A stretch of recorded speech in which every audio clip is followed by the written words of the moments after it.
racing, often leading to ultimate fighting. It is survival of the fastest. Will front row guys, Jeff Gordon, Jimmy Johnson cruise? How about Carl Edwards? Can he get a grip on things today?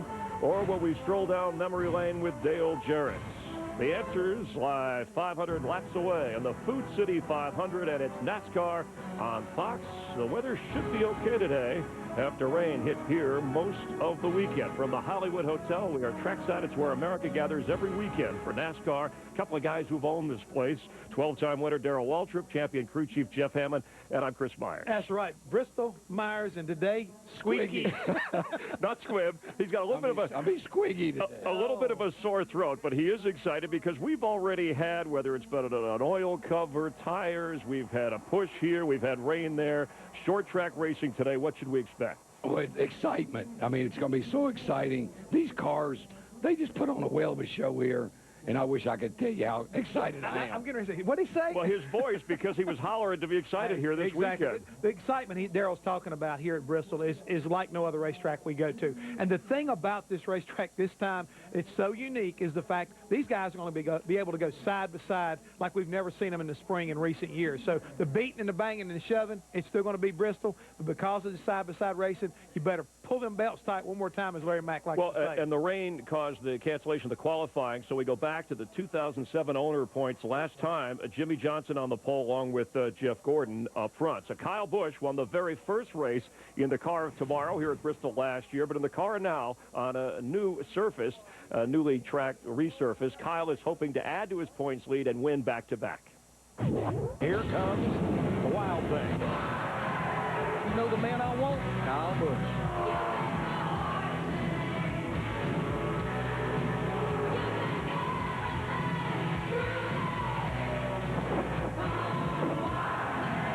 This kid he's a TV show in himself. Wild thing, Kyle Busch. 4 straight top 10s at Bristol. Kyle joining us live, waving to the crowd and talking to us. Kyle, thanks, and congrats on the start so far. How about just a quick assessment? What's the biggest difference going from Hendrick Chevrolet to Gibbs Toyota? What stands out?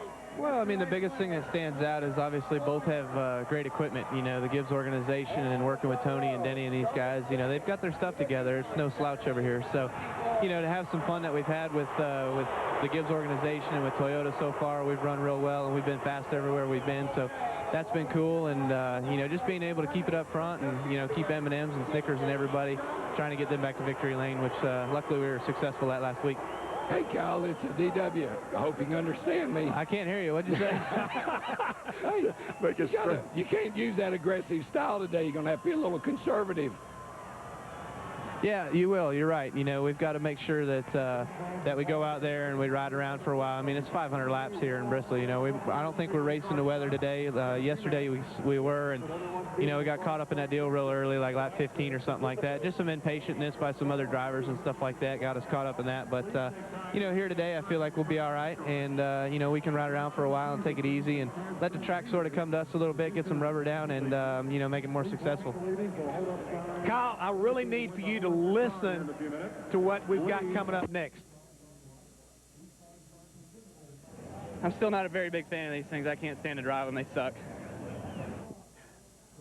Now, were you able to hear what that was said? I mean, last year when you were in Victory Lane here, you really did not like this new car. How's your feelings after having basically a year under your belt with it? Oh, we lost him. But, you know, Kyle's made it big when Dick Berggren is his bodyguard. Oh, I got that. You see him riding along there. So, and he really didn't want to answer that question, right?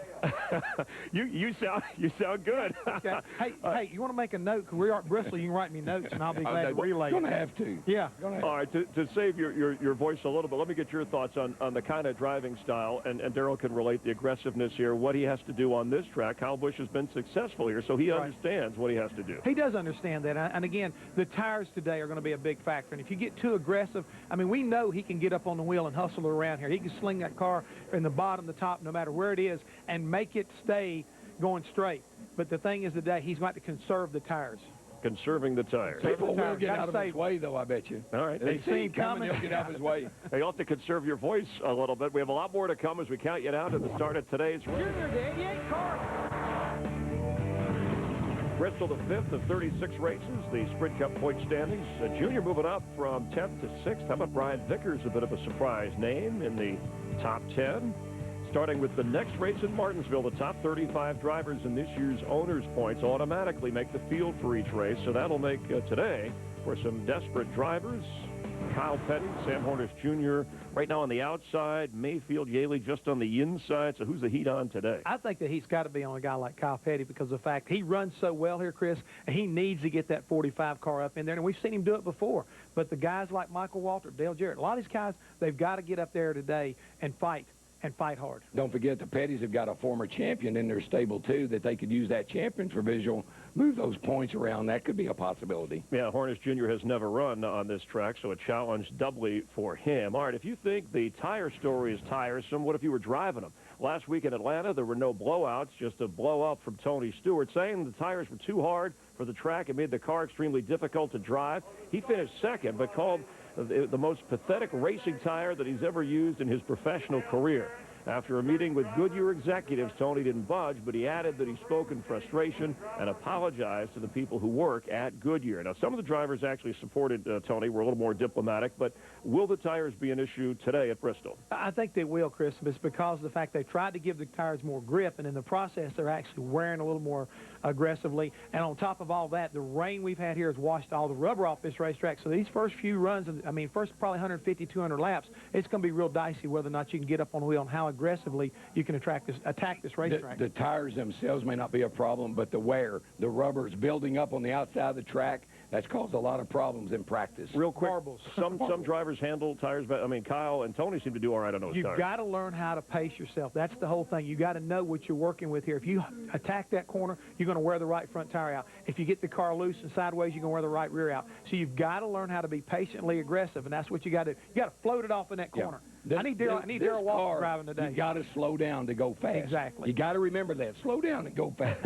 And if you have a question like that, you can go to foxsports.com, Ask the Pros, built by the Home Depot. Anytime on the clock, and the total time of 2:15. Darrell, we start with you. Hang in there. Generally speaking, is Tony Stewart being up on a soapbox, is that a good thing for NASCAR?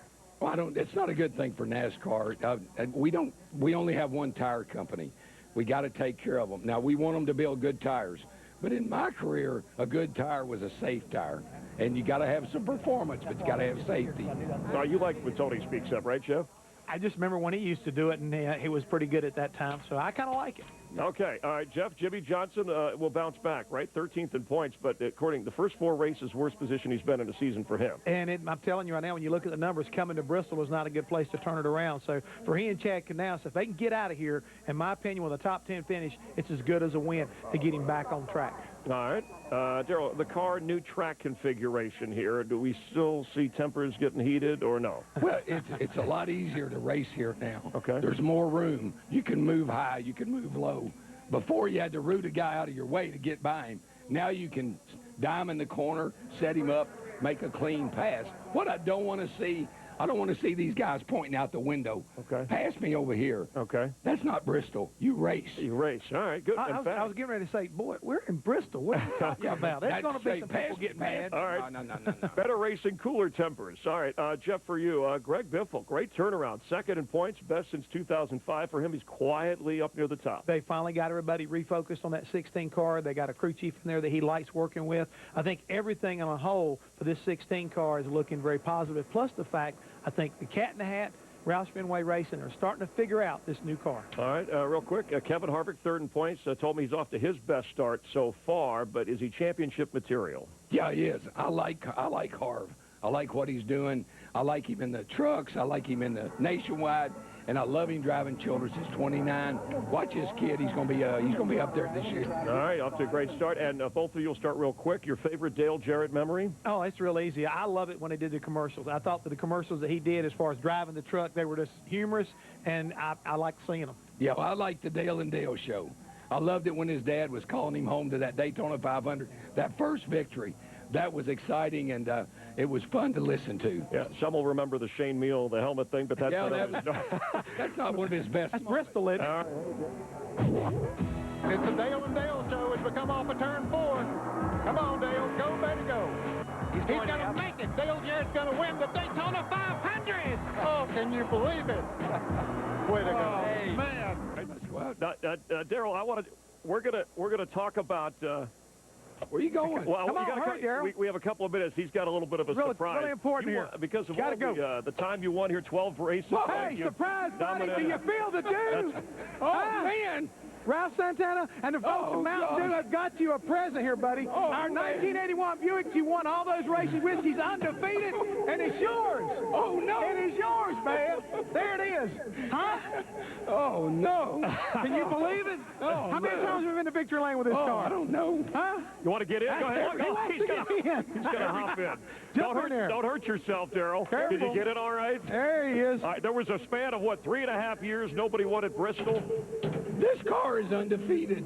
Really? And it'll say the king is back, man. The king is back. Mountain Dew has given you this car to keep forever. Oh, man. That nice? Thanks so much. It's only, I have all my other cars. I didn't have this one. Thank you so much. What do you remember, Daryl, about this car and the success it had at Bristol? Just how many races we won with it. 4 races in a row in this car, 2 in the Pepsi car. It was just a great car for us. I'm so thankful. Thank you for the car. It's got your name up here. And it's our car too. It's not a fake. No, this is our real car. It's our car. It's one of the real. While you're enjoying this, Daryl didn't know it. We're gonna show some highlights for the people at home of some of the success, the 12 wins. Oh, man. Mentioned the grandstand here. I saw this thing this morning and I just about wanted to cry. I'm telling you, I feel the same way. Did you have any inkling that they were going to, because that was part of what Mountain Dew and the folks wanted to make sure you were surprised by this as they presented it as a gift? I thought Junior had all these cars. Really? I mean, I didn't even know there was one in existence. Well, you better call and thank him. Does he know it's missing? I've thanked him a lot in my career. Trust me. Well, right now, like I say, I think Ralph here wants to shake your hand, too. Thanks, Ralph. Oh, man. Thank you so much. This means a lot. It really does. So, Daryl, if you had a chance to spin it around, you think you could still turn Whoa, don't be cranking that thing up. I don't know if it's got the spoiler, the splitter, whatever, all the new stuff we got, but it looks brand new. It's the only difference. You wear your hat backwards now. All right, Daryl, we're going to let you, you'll have to we're going to pry you out of this. You got to head up to the play-by-play booth to call the race, but this car is yours, courtesy of Mountain Dew and all the NASCAR fans and the folks at Bristol. Thank you so much. And we will continue NASCAR on Fox. We're going to get you ready for the start of the race, the Food City 500 here in just a moment. Back live here at Bristol Motor Speedway, NASCAR on Fox, and that is the Buick. Here is the surprise. Darrell Waltrip, who won, as we said, 12 races, didn't know that this car was going to be given to him as a gift, but a bit of a surprise. He used to hop in and out of that thing a little bit earlier in the day, but look at that. It looks like you guys teaming up like you're in victory lane here. Oh, I'm telling you, Chris. I mean, I saw that car this morning, and it wanted to bring tears back to my eyes because, again, we've had so much fun, and we dominated. That car sat on the pole 3 times here. The worst it ever start was 8.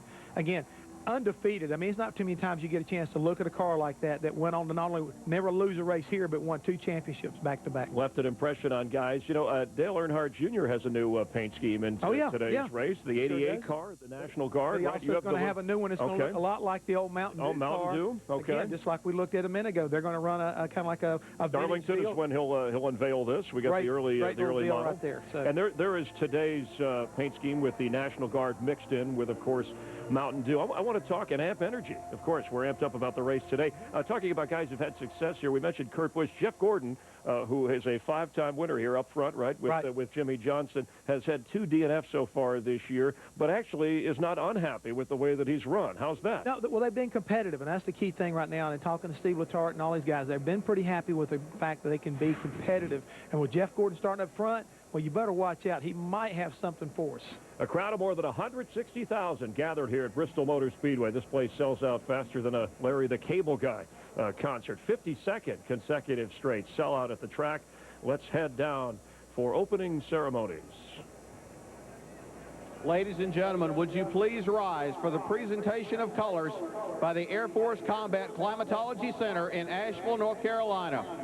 And please remain standing and remove your hats for today's invocation by the Reverend Mike Rife of the Van Sant Church of Christ in Van Sant, Virginia. Dear God, we thank you for Bristol Motor Speedway, and we thank you for Food City. And we're grateful that they can come together and work together and bring to this area an event such as this. We ask that you continue to bless and use Bristol Motor Speedway, Food City, and all of their associates. We also ask for your guidance and protection in all the events this afternoon. In Jesus' name, amen. Please remain standing for today's national anthem by country artist Danielle Pack.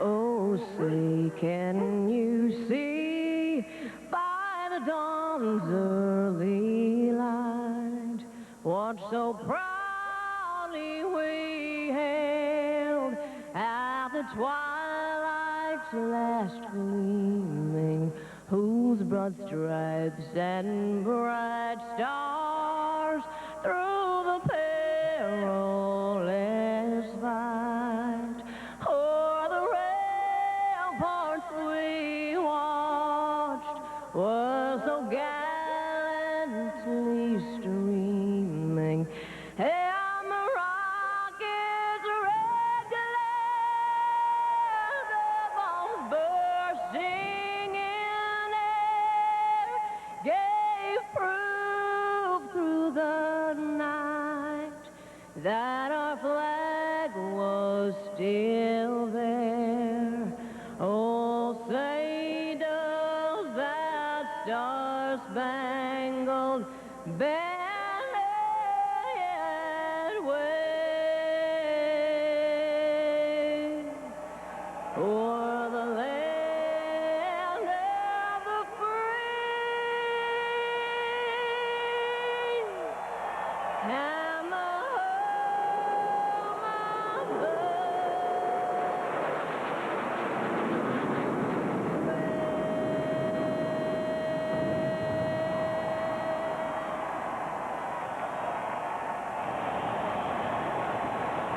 This is always one of the best races of the season if you only catch one.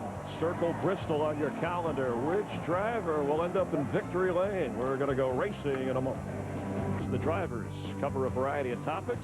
Right on target when it comes to Bristol. We asked them about short track, short tempers. What's the worst temper tantrum you've ever seen out on the track? I got wrecked during the All-Star race by Ryan Newman, and I took my helmet and I threw it and I tried to hit him in the front fender, and he swerved and I hit him in the door, and I think it actually made his car go faster and he won. Kyle Busch was pretty good at Charlotte, throwing his horns. Okay. And then kind of pulling back. The officials were trying to pull him back and he's throwing his horns still. Well, obviously the most famous one's got to be the Hans throwing device at Lowe's Motor Speedway, so go Busch. Okay. Let's try just Kel and Bobby and Donnie in 79. There you go. That was good. That was good. The last great fight. Let's just call it that. You know, Kevin and Juan Montoya going at it was pretty funny. But they're not bad as long as nobody gets hurt, right? Well, they all look the same. They all look ridiculous. We've asked others, and somehow your name came up. But worst temper tantrum you've ever seen on or near a track? Heck, I might have been a part of a few of those. Yes, I think so. I think, you know, the best temper tantrum that I've thrown was probably jumping over the car and grabbing Biffle by the throat. So that was probably the worst one that I've ever been a part of. And we get you ready for the race today. What's the buzzword in the garage, Jeff Hammond? It's got to be hot, Chris. When you think about these hot-headed hot dogs and their hot rods, I mean, you never know. They may wind up in hot water, but for this guy right here, it may be his last ride. I can promise you right now, he won't be afraid to get up and mix it up with him today. A sense of relief going into broadcasting, more so full-time. He's been a great champion, so a long shot today, although a sentimental favorite. Give us, you know, Kurt, Kyle Busch would be choices. Give me a favorite and then maybe a wild card today. You got to go with Dale Earnhardt Jr. right now. He's running so well, but at the same time, a long shot, I'm going to go with David Rudiman, up the top of the charts in the last two practice sessions, so you got to think, well, maybe he might get lucky today. And Rudiman replaces Dale Jarrett in the 44. Rookie Michael McDowell will replace Rudiman in the 00 car as we take you down to the track, getting ready to go 500 laps in the 5th Sprint Cup race of the season. Ladies and gentlemen, for the words we've all been waiting for, Food City 500 Grand Marshal, John Compton of PepsiCo. Gentlemen, start your engines.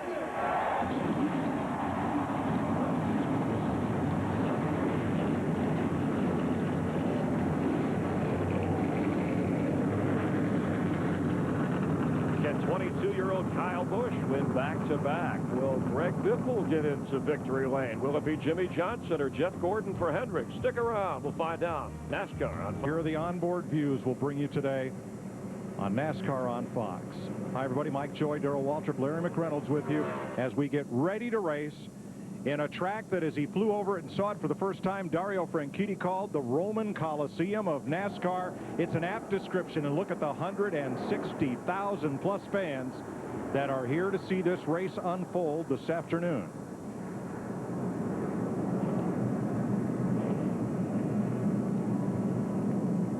Three cars at the ready. The pace car leads them off pit road with last year's champion Jimmy Johnson on the pole with Jeff Gordon. The field set by last year's points for the top 35, then winning drivers and champions, and then this year's point standings to fill out the 43 positions. Here's a look at your starting lineup.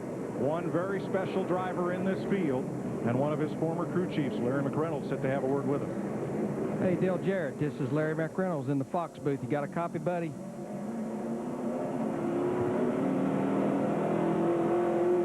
Dale Jarrett, Larry McReynolds. You got a copy on me, buddy? We'll try and check back with Dale. We'll go to the B channel. Maybe he's like me. Maybe he lost his voice. It's possible. 668th career start for Dale Jarrett. Earlier, in a convertible, Corvette convertible, his dad, Ned, two-time champion, drove Dale around for a wave at the fans.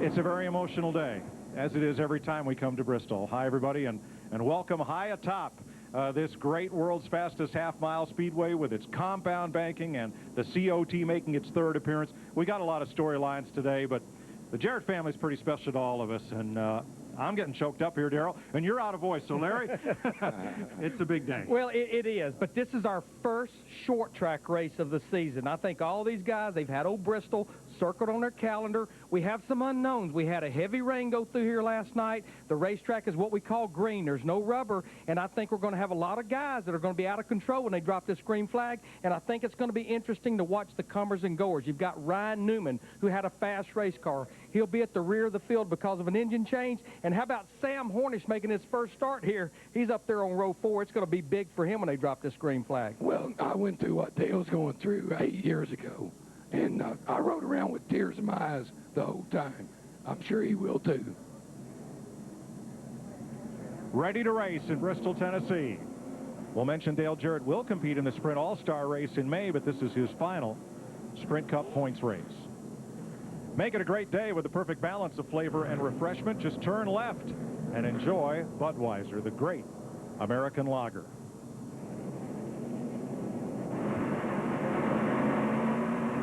Keys to the race today, Larry.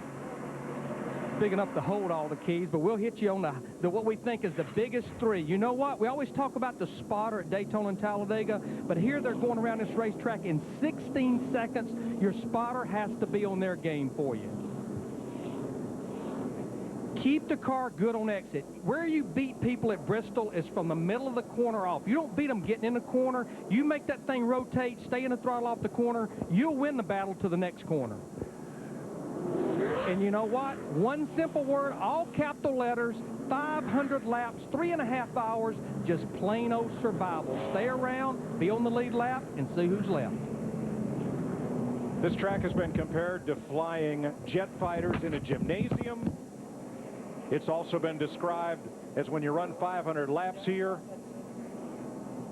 it's like riding 500 laps in a clothes dryer, and by the time you're done, somebody's lost a sock or two. It's a very unique speedway, and we are set to go for 500 laps. Ned Jarrett atop the flag stand, two-time champion and a great inspiration and father figure to many of us in this sport. Son Glenn, son Dale, daughter Patty, all involved in racing, and Dale to take his final laps in points competition today. I'll do it for DW. Boogity, boogity, boogity, boys. Let's go racing. Let's go racing, boys.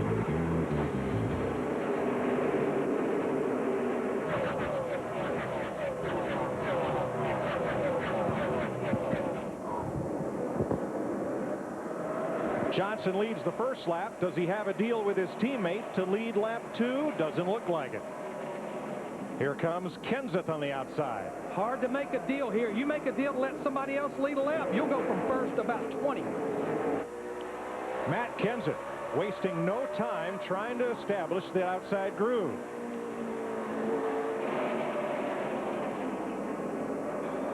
And I think one reason we need to see some patience here is because the racetrack is green like we were talking about, NASCAR will throw a competition caution at lap 50. So the goal, stay on the lead lap until lap 50. Then you can make that car better. Tony Stewart climbed the hill and lost a couple of spots. He drops from 5th to 7th, trying to make an outside pass. There's Stewart up the hill again, not by choice. The car won't hold the bottom, and Kevin Harvick in the 29 gets by. And his teammate Denny Hamlin was trying to cut him some slack and let him in, but he wouldn't get in. Looks like this 20 car definitely in trouble. Larry, is it a matter of tires coming up to heat and pressure, or could he have one going soft? Well, Be all right here, guys. Just got to let it get rubbered up.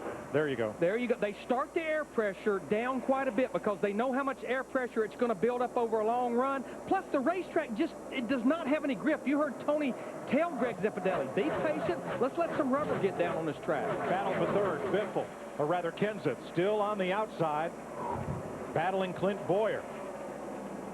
And Jeff Hammond, Matt's making that outside groove work right from the get-go.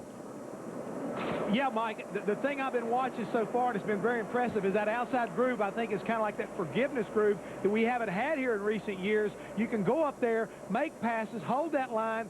You can basically run around here too wide. So, again, if these guys can hang on for 50 laps and make those adjustments that then we know everybody will do, plus the racetrack's going to be coming to them, you know, this could wind up being one of the best races ever here at Bristol. Well, Jeff, I know someone that's going to be looking for lap 50. We talked about him at the top of the show, Ryan Newman in the 12 car. He was slated to start 13th. They changed engines. Already here before lap 10, he's almost 3/4 of a lap down to the leader, Jimmy Johnson. And the bad thing about it, Larry, when you get back there and you've got a fast race car, that's when the crew chief and the spotter have got to get a hold of that driver so he doesn't wind up tearing that race car up trying to get to the front. Clint Boyer, who won yesterday's rain-shortened Nationwide Series race, has passed Jeff Gordon for second and set sail after Jimmy Johnson. And we saw some 3-wide racing in the back of the pack as this race now strings out to become the world's fastest conveyor belt of cars.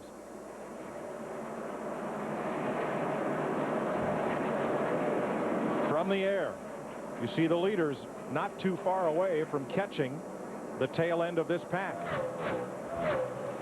Talked about Ryan Newman. He's put a little cushion in between him and leader Jimmy Johnson. He got by Jeremy Mayfield, Mike Skinner in the 84, and Dave Blaney in the 22. But now the leaders are in the same corner as that group. That car just hit the wall.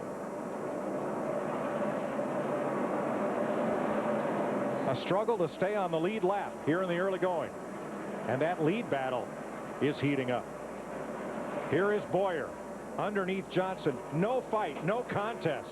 Let him go. Well, the thing about it, Jimmy Johnson's a smart guy. He knows if he fights Clint Boyer, that will bring Jeff Gordon in the 24 and that other group right up to him. You don't want to push the issue this early in the race. Casey Mears had a look in underneath Matt Kenseth. Mears in the 5. He was good in practice.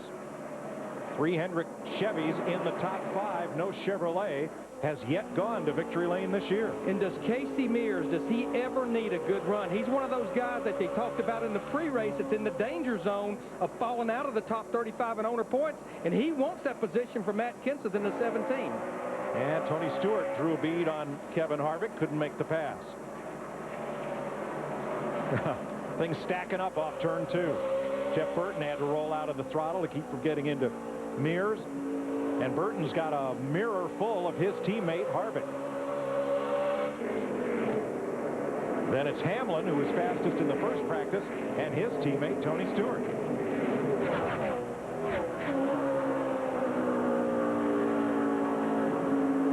Laps complete here at Bristol Motor Speedway. You're watching NASCAR on Fox. Clint Boyer, the new leader. Our aerial coverage is brought to you by DirecTV. NASCAR Hot Pass only on DirecTV puts you behind the wheel. There's the conveyor belt. Conveyor belt of race cars. And look at that, not an empty seat in the house. Another sellout at Bristol Motor Speedway. And Boyer's picking up right where he left off yesterday. Yeah, he had a great car yesterday, but the problem now, he's getting stacked up behind guys that are trying to stay on the lead lap, and he's doing that.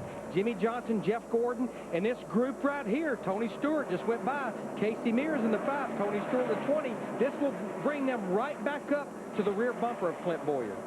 And boys, hold on. Pressures are coming up. I'll be with you here shortly.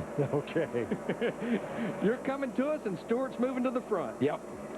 I don't want to peak too early. Jimmy Johnson led the first. We'll double check. That's not correct. We'll double check that. Johnson led the first part of the race and gave way to Clint Boyer. But we've now run 32 laps. And look at that computer updated. As Clint Boyer is riding a rocket here. He's running this track at 16.8. Here's a look at Dale Jarrett, who is still on the lead lap.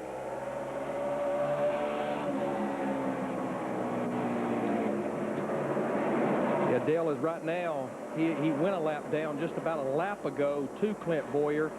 Here's the other two Richard Childress teammates, Kevin Harvick in the 29, Jeff Burton in the 31. Those guys battling for 7th. No longer a battle between those guys. We didn't have a lot of happy people in the practices yesterday, but actually both those two Childress cars there, Harvick in the 29, Burton in the 31, were pretty pleased with their race cars. Now, Kyle Petty was very strong in practice, but again, Larry, I think he's a victim of starting in the back. There's just no way to gain enough ground to stay out in front of the leaders when you're back there. Yeah, that, and plus that's the kind of race Kyle runs here. Real conservative early on. Okay. Take care of the car, he'll come back.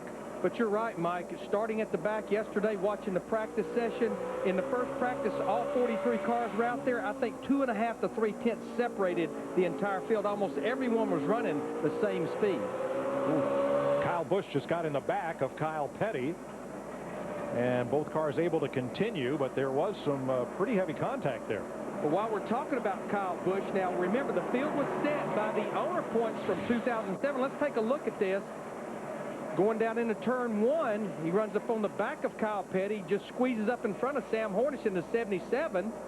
But Kyle Busch started back in the 22nd position. Right now he's in 12th, now looking at the top 10. 39 caution-free laps complete in Thunder Valley. Clint Boyer leading in Sprint Cup Racing presented by AutoZone. Spin cars at will. He just moved past Travis Kvapil and Dale Jarrett. Next time by should be the 50-lap caution. Here comes Jarrett trying to get himself into the free pass position. Can't do it. And we expect that competition yellow. There it flies. Coming to the caution. So it looks like Travis Kvapil will get the free pass in the Yates Racing Ford, number 28. You know, it's the car that won here last year. Yeah, it was Carl Edwards' car that won here last fall. Right. Was sold to Yates Racing. Biggest mover in this race. Is anybody surprised? Kyle Busch has come from 22nd to 11th. Now we have a very unique pit road here. We have 2 pit roads, one on the back stretch and one on the front stretch. Everyone will enter right here, and pit road pretty much goes around the apron and all the way down the front stretch. It's pretty much to put everyone on equal ground as far as their pit box. So everyone will enter coming into turn 2, and we expect that pretty much everybody will beat a pit road for 4 tires and probably a lot of adjustments. NASCAR called for this competition caution due to the rains that just pelted the speedway last night, washed all the rubber from the racetrack that we had from the Nationwide Series race. And you can see all that rubber right there. That's 50 laps of racing, and that's already got that built up. We used to call it marbles. Now we call it what? Shred that gets up there? That's just what it looks like. But Darrell, you and Jeff talked about it in the pre-race. Tire wear was definitely concerned. That'll give them a pretty good gauge there because it will only get better once the rubber gets down on the track. Well, you heard Stewart say, let it rubber up, then we'll be okay. Clint Boyer has led 39 of the 52 laps as pit road opens. Here's Kristen. Under caution, they all come in off of turn 2, and Clint Boyer has the very first pit stall. Gil Martin said, Clint, how's your car? He said one word, good. No changes planned for the 07. Dick Berggren. Jeff Gordon started in the 2nd position. He has lost 5 spots. The car was tight from the beginning. It has gotten no better as the race has unfolded. They're going to try to adjust, loosen the car up for him at least a little bit. He is one of the favorites to win the race today. Steve Burns. Matt Kenseth in the 17 hits pit road. Dick, he said his car was terribly loose at the beginning of the race. It's gotten a little bit tighter. He needs more grip in the front. They're going to drop the track bar, Matt. Johnson and Stewart pitting on the front stretch. Significant change for Johnson. His car was free on exit. Stewart says his car wasn't bad. He just didn't want to make a big adjustment that might hurt him at the beginning of the run. Boy, that was a close battle off pit road. They're pretty much going to leave pit road about like how they came in. So the first caution of the day is a NASCAR competition yellow for everyone to check tire wear. And Clint Boyer is still our leader. Clear indoors and out. 37 lead lap cars as we get set for this restart. Clint Boyer brings them down. Jimmy Johnson, Tony Stewart, Kevin Harvick, Casey Mears, Jeff Burton, Jeff Gordon. Yeah, right now we've got 37 cars on the lead lap after Travis Quapple got the free pass. The reason Matt Kenseth in the 17 fell all the way back to the 15th position during those pit stops, Cameron Cobb, the Jackman, had a problem with the Jack. And a commitment line violation for Ken Schrader on his stop, so he had to make a second stop and is now last car on the lead lap. Jeff Gordon in the 24 car back in the 7th turn position. 4. Robbie Gordon, we have caution on the speedway. Didn't hit anything. Fun, guys. He's fun. Try to get going. Try to get going. That'll be good news for Joe Nemechek in the 78 car. He'll get the free pass. All right, be careful. Robbie can't get the car started. Flooded. No, he didn't hit nothing. He didn't hit nothing. Now he's going. The caution you see coming down onto the flat broke the struts that hold that splitter up off the ground. We saw him spin. We didn't see why. That's why we have Fox 3D, which gives us a virtual GPS guided view of what happened, and there's contact from Kenny Schrader. But it looked like Robbie just turned down right on Kenny Schrader. I mean, Kenny was all the way at the bottom of the racetrack. And there's a look at it in progress. And I think when he maybe broke those struts was probably right there when he came down off the banking onto the apron, and it shoved the splitter up and broke those strut rods. But that's what happens here. The guy that's on the outside, you think that the guy on the inside is going to give you some room, and he doesn't do it. Takes away your line. And that's what I talked about at the top of the show. One of our keys, your spotter can be your best friend here. As we get ready to race once again in Bristol, 65 laps complete. And I would be pretty concerned if my car was tight and not turning now, because we know when this thing gets rubbered down, and we're not going to go this time, when this racetrack gets rubber on it, we saw it yesterday in the Nationwide Series race. We also saw it in practice yesterday, Dick Berggren. They get tighter as you go into a run, Dick. Well, Kurt Busch's car is definitely tight right in the middle of a corner. He is a 5-time winner here and one of the pre-race favorites. But he had to start deep in the field, 36, because of that point swap that was done early in the year. And right now, Busch has worked his way up to 24th from 36. They've adjusted the car to try to make him faster. Kurt and Kyle, the Busch brothers, with Ryan Newman, who changed engines and started in the back, the biggest movers of this race so far. See Paul Menard there in that 15 car. We actually watched him yesterday in practice. He looked awfully good. They waved off the restart due to some debris on the back straightaway that they're going to clean up. There's a look at Paul and Eric Almirola right behind him, 16th and 17th place. Here are some of your Chevy drivers to watch. Chevrolet trying to break into victory lane for the first time in 2008. Kurt had told me that he has to drive this track really different than what he used to since they've redone it. Yeah, after the race a year ago, in fact, Darrell was part of the demolition crew. They dug all the concrete up and put a complete new surface before we came back in August. And it's really, really smooth. I mean, it's so smooth. We're on one to go. Let's give an attaboy to Joe Nemechek's crew, because on the competition yellow, they got him out first of the cars one lap down. That put him in position to get the free pass, which he did. Nemechek is back on the lead lap.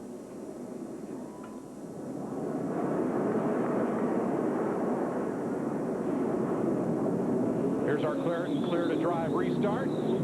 Get Claret & Clear, get back to feeling like yourself again. Green flag.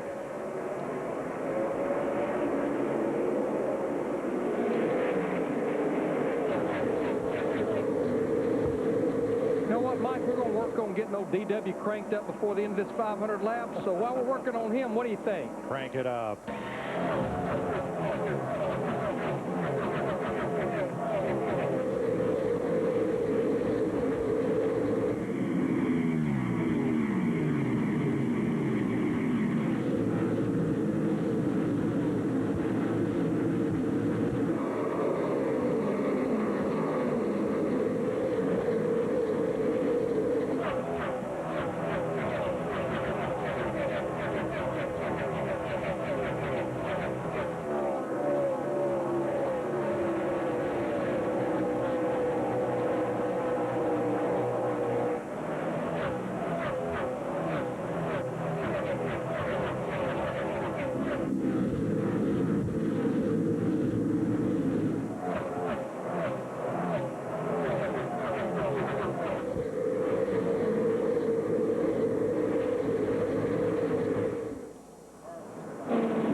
Three laps go on the board.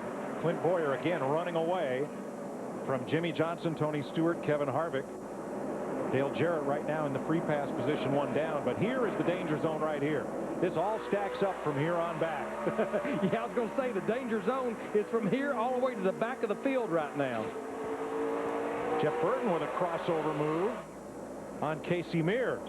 He tried the top. That didn't work. Now Burton goes to the bottom. He gets the spot.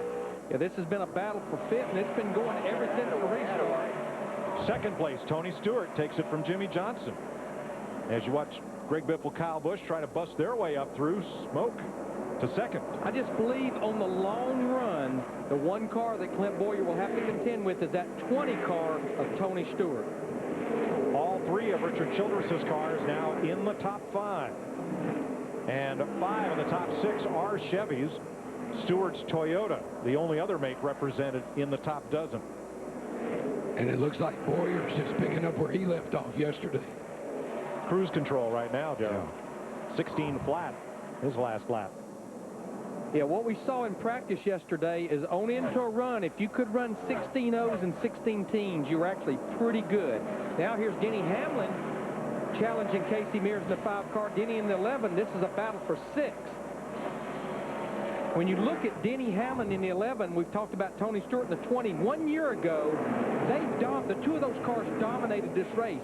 Denny Hamlin had a fuel pickup problems. Tony Stewart had a fuel cable problem. Kyle Busch won the race driving for Hendrick. Speaking of Kyle Busch, he just moved past Greg Biffle, moving up into 8th place. As Harvick draws a bead on Johnson, this will be for 3rd. This has not been one of Jimmy Johnson's better racetrack. I know Chad Canals was really pleased the other night. They would have liked an opportunity to qualify, but he said, you know what, we will not turn down this #1 starting spot, which gives you the #1 pit selection. Last year, Johnson won 4 of the 6 short track races on the circuit. The 2 he did not win, the 2 at Bristol. Matt? Mike, if you look at Jimmy Johnson's past 5 races here, you'll understand why he felt like he already hit the lottery. Started P1 due to starting by a point, has one of the best pit stalls on pit road, and then he told crew chief Chad Canals, the car just feels so fast. It is working so well, so early, which was music to Canals' ears, because this has been one of those places where they have struggled in the past. Right now, he's just riding in form. Thanks, Matt. Kyle Busch has climbed to 7th. Biffle up to 8th. And here's a look at Juan Pablo Montoya in the top dozen where he's been all race. You know, I've been watching him, and he's one of the guys that really wanted an opportunity to qualify on Friday. Because of the point situation, he started in 21st. He's by far the top running Dodge right now. He's moved up to 12th. I talked to Juan this morning. He said, I'm telling you, if I can stay out of trouble, I've got a good race car for today.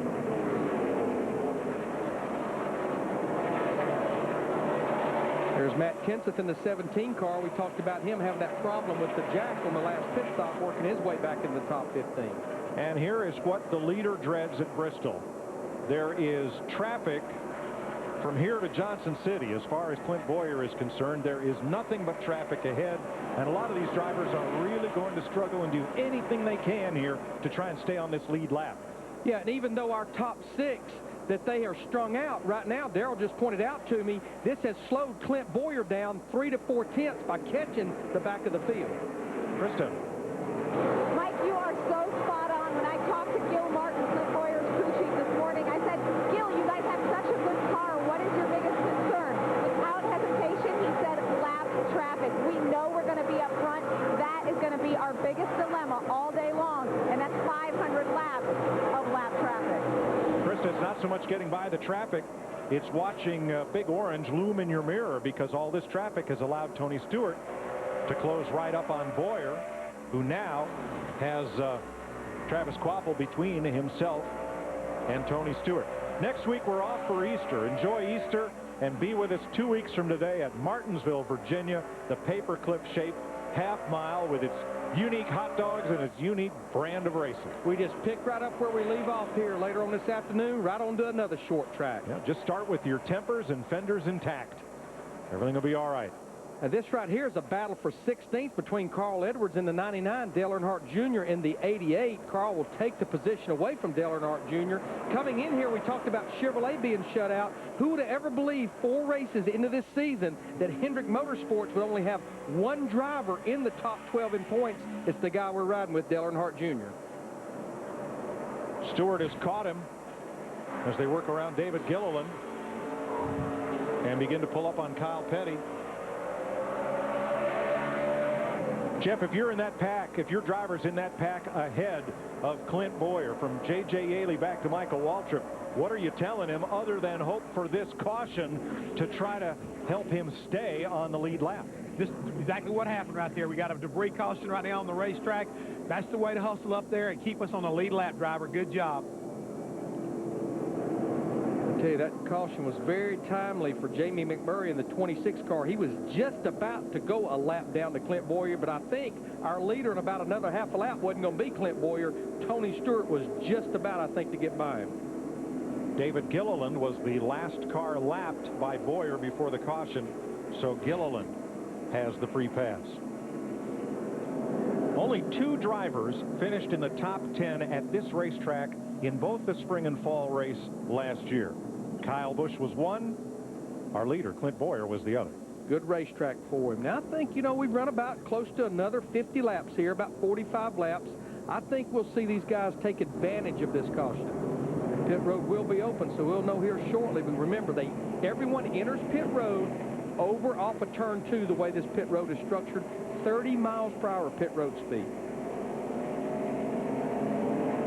And Krista's right at the pit road entrance there in turn 2, right where Clint Boyer will come to a stop. Krista. And that is exactly what he is doing. He's bringing his Jack Daniels Chevrolet to a stop, and they are so good right now. No adjustments. Again, for the second time today, it's just 4 tires and fuel for the 07. Jeff Burton pits out of the 5th position. He has picked up 3 spots since the drop of the green flag. Burton surely should be somebody to be watching this afternoon. He has finished 2nd twice in his last 5 starts here. He has already won in nationwide racing here at Bristol, and a nice pit stop. Steve Burns. Kyle Busch is getting better in that 18, Dick. He says his car is just a little bit tight in the center and just a little bit loose on exit. They've made an air pressure adjustment to the rear tires of that 18. Mac. His teammate Tony Stewart says his car rolling through the center very well. Didn't really want to make much of an adjustment, maybe slight air pressure. Kevin Harvick said his car, which is way too tight in the center, really good on exit. Small air pressure adjustment for Harvick. Now, Clint Boyer lost a lot of ground, but it wasn't because of the pit stop. He got jammed up behind the guys that were just still trying to get in their pit box. As you see right there, he's going to lose 4 positions. The real winner, that 20 car, they get their man out first. Right, he had a very good stop, but the back of the pack working its way around at the tail end of the caution line held Boyer back. It's a long way around pit road here. Let's go downstairs. Chris?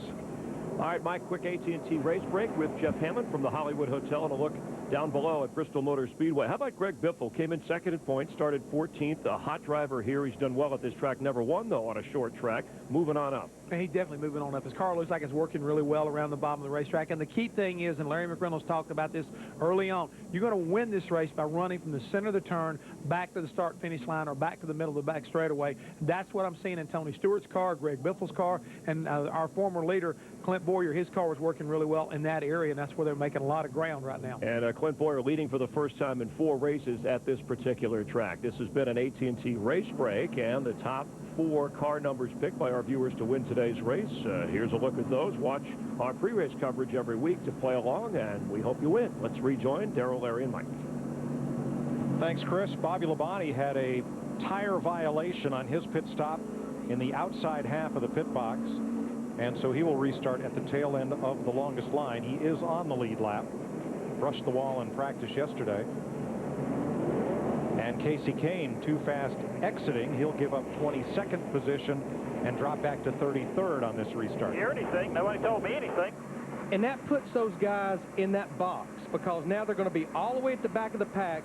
Pretty much when Tony Stewart, well, actually Michael Waltrip's going to be leading the race here in the 55 car. When he takes the green flag, too fast exiting, tail end of the longest line. Those guys will be a half a lap down when they take the green flag. Let's get an overlook on these pit stops from Jeff.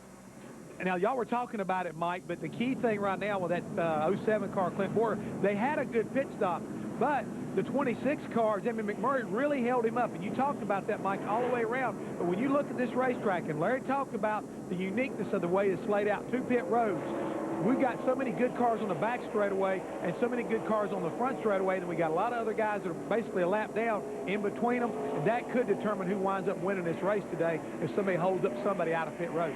Jeff, you're right. He was pinned behind McMurray, but McMurray was pinned behind the 8 cars just in front of him, and nobody was going very fast.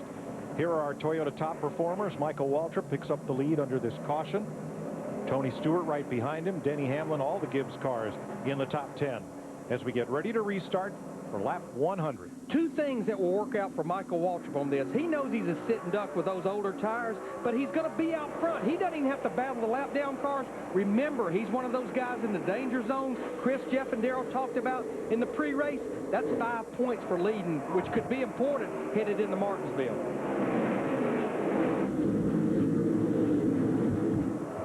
Michael Waltrip leads under green. Here at Martinsville, Tony Stewart wants the lead. He's got the bottom.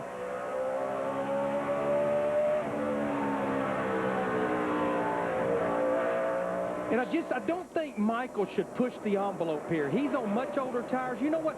Find you a place and just kind of get down in there. And sooner or later, these guys, their tires will start going away on them. I think for all the conditions for the 55 car, that was probably a pretty good call by Paul Andrews. All they have to do, Larry, is hope that a caution comes out before they run out of fuel or tires. Well, he got those 5 bonus points, and I think that's what's important when you're sitting there 33rd in owner points right now. Jimmy Johnson up for 2nd. Kevin Harvick challenging for 3rd. And you see Clint Boyer, who's led most of this race, right behind Denny Hamlin and ahead of Kyle Busch. Busch to the outside. Here comes Busch on the outside. I tell you what, I am so proud to see that this racetrack already at lap 105, we have that second groove that you can get up there and you can pass. And Michael is trapped up there, and these guys are trying to just freight train him right now. He's trying to hold his own because he knows right there that's a battle for 4th, but he could go from 4th to 12th in a lap if they freight train him.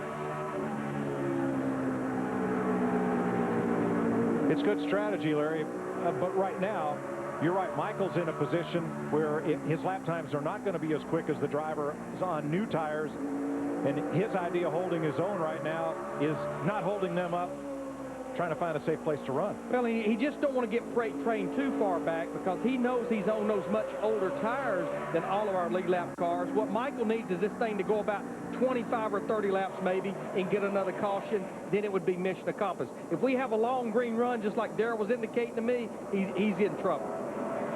But But I'm impressed with Michael's run, Larry, because they're not just all racing right by him and passing him two or three per corner. He's holding his own.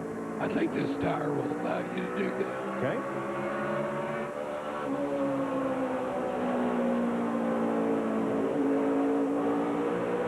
Jeff Burton getting past Michael for 7th.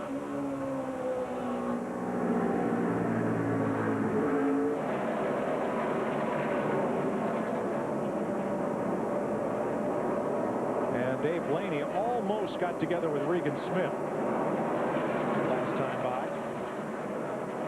Watch that yellow 22. Dave just had to jump back out of the throttle for whatever reason, and it just stacked up behind him. Of course, Dave is a lap down back in the 42nd position. Regan Smith in the 01 still on the lead lap. Now we're riding with Casey Kane. Remember, he had to go to the back of the field because of a pit road speeding violation, and right now he has made his way up to 29th position, but he's 2/3 of a lap behind the leader.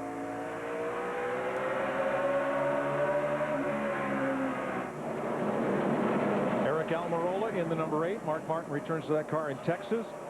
Battling Juan Pablo Montoya, that's for 14th, with Carl Edwards and Paul Menard, part of that mix. Pretty impressed by that run by Eric Almirola. He has a start here back in August, but he got very little practice time. They lost an engine in practice, and he struggled in the race, but pretty impressed so far as he's up there in the top 15. Now we got a battle for 3rd between Denny Hamlin and 11. It's not going to be a battle that's going to last long. Hamlin will take that position away from Kevin Harvick. Matt Yoakum, is the Hamlin going away on the 29? Matt? We'll get back to him, Larry. You hear Harvick pick up the throttle as Kyle Busch gets past Clint Boyer. And he's going to, thought he might bring Jeff Burton with him, but Burton drops into Boyer's tire tracks because this battle's not over. Kyle Busch has found a groove up there in that 2nd lane. Now it looks like Boyer's going to prevail, but it just seems like Kyle, he has found something up there in that 2nd groove. Now Boyer and Burton continue to work the bottom.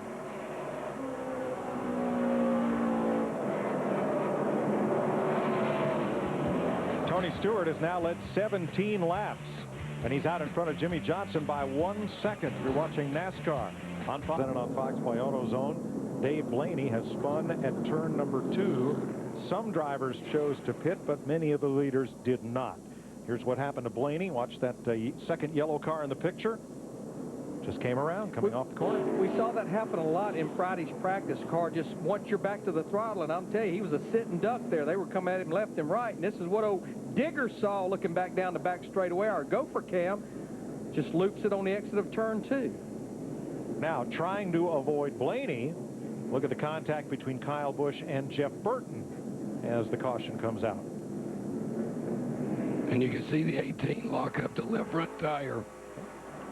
Trying to stay off of it. In front of you. Stay down. Stay down. All clear. Caution's out.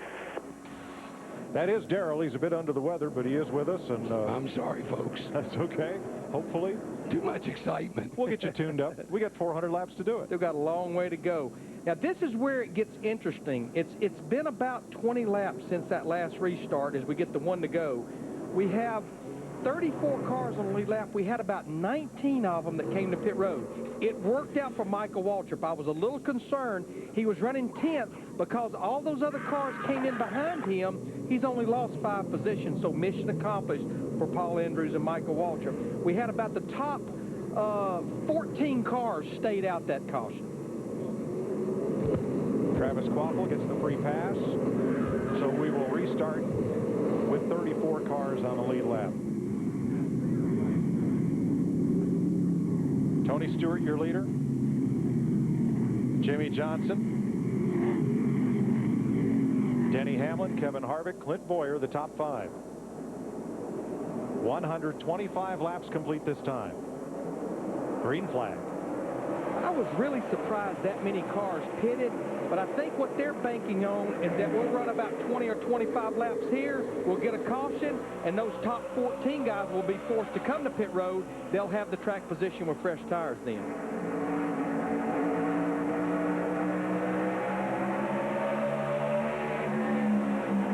This this is where the spotter earns his money, because he's got to keep track of who's got fresh tires and who doesn't to help his driver navigate through. Steve?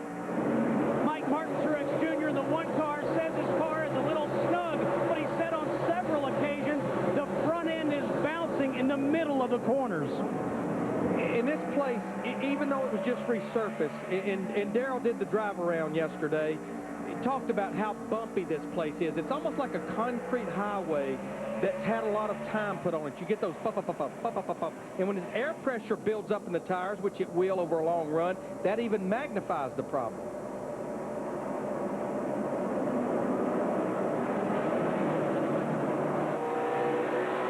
Riding with Jeff Gordon. That's Kyle Petty and Michael Waltrip just ahead. Dick Bergman. Well, Jeff Gordon started in the second position, Mike. He did take the opportunity on that last caution flag to pit for 4 tires. He left the racetrack in the 14th position, returned to the racetrack in 16th. So not much of a penalty for picking up those 4. The car has not handled for Gordon from the beginning of the race. It's been tight all day. Clint Boyer trying to work past Robbie Gordon. A little contact there. And Gordon's car has been loose all day. Usually he likes to drive it loose. But watching Robbie Gordon, this takes loose to a whole nother dimension today. He has had his hands full again. He had that caution that he brought out back on lap 60. Right now, Robbie is 1 lap down back in the 36th position, trying to get up there and battle Dale Jarrett in the 44 to be the first car lap down. Should we get the caution, he'd be back on the lead lap. Jeff Burton gives it a try inside of Robbie.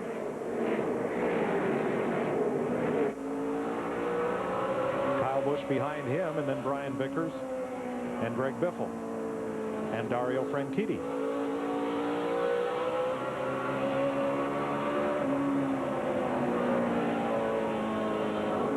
Kevin Harvick running in 5th place and kind of in a little buffer zone. Matt pretty much by himself right now, and you don't often hear that at Bristol.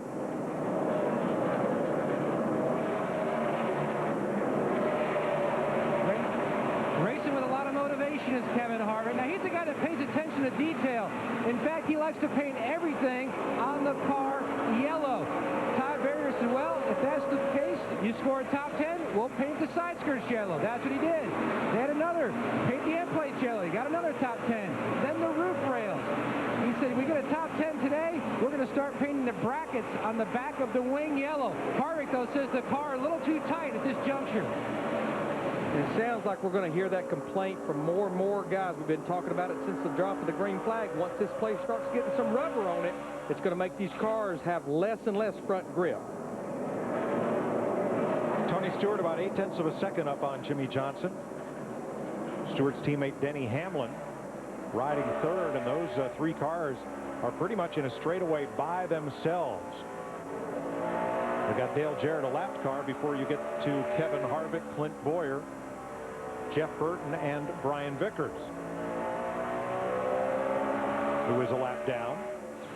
And moments ago, watch the 6, David Reagan.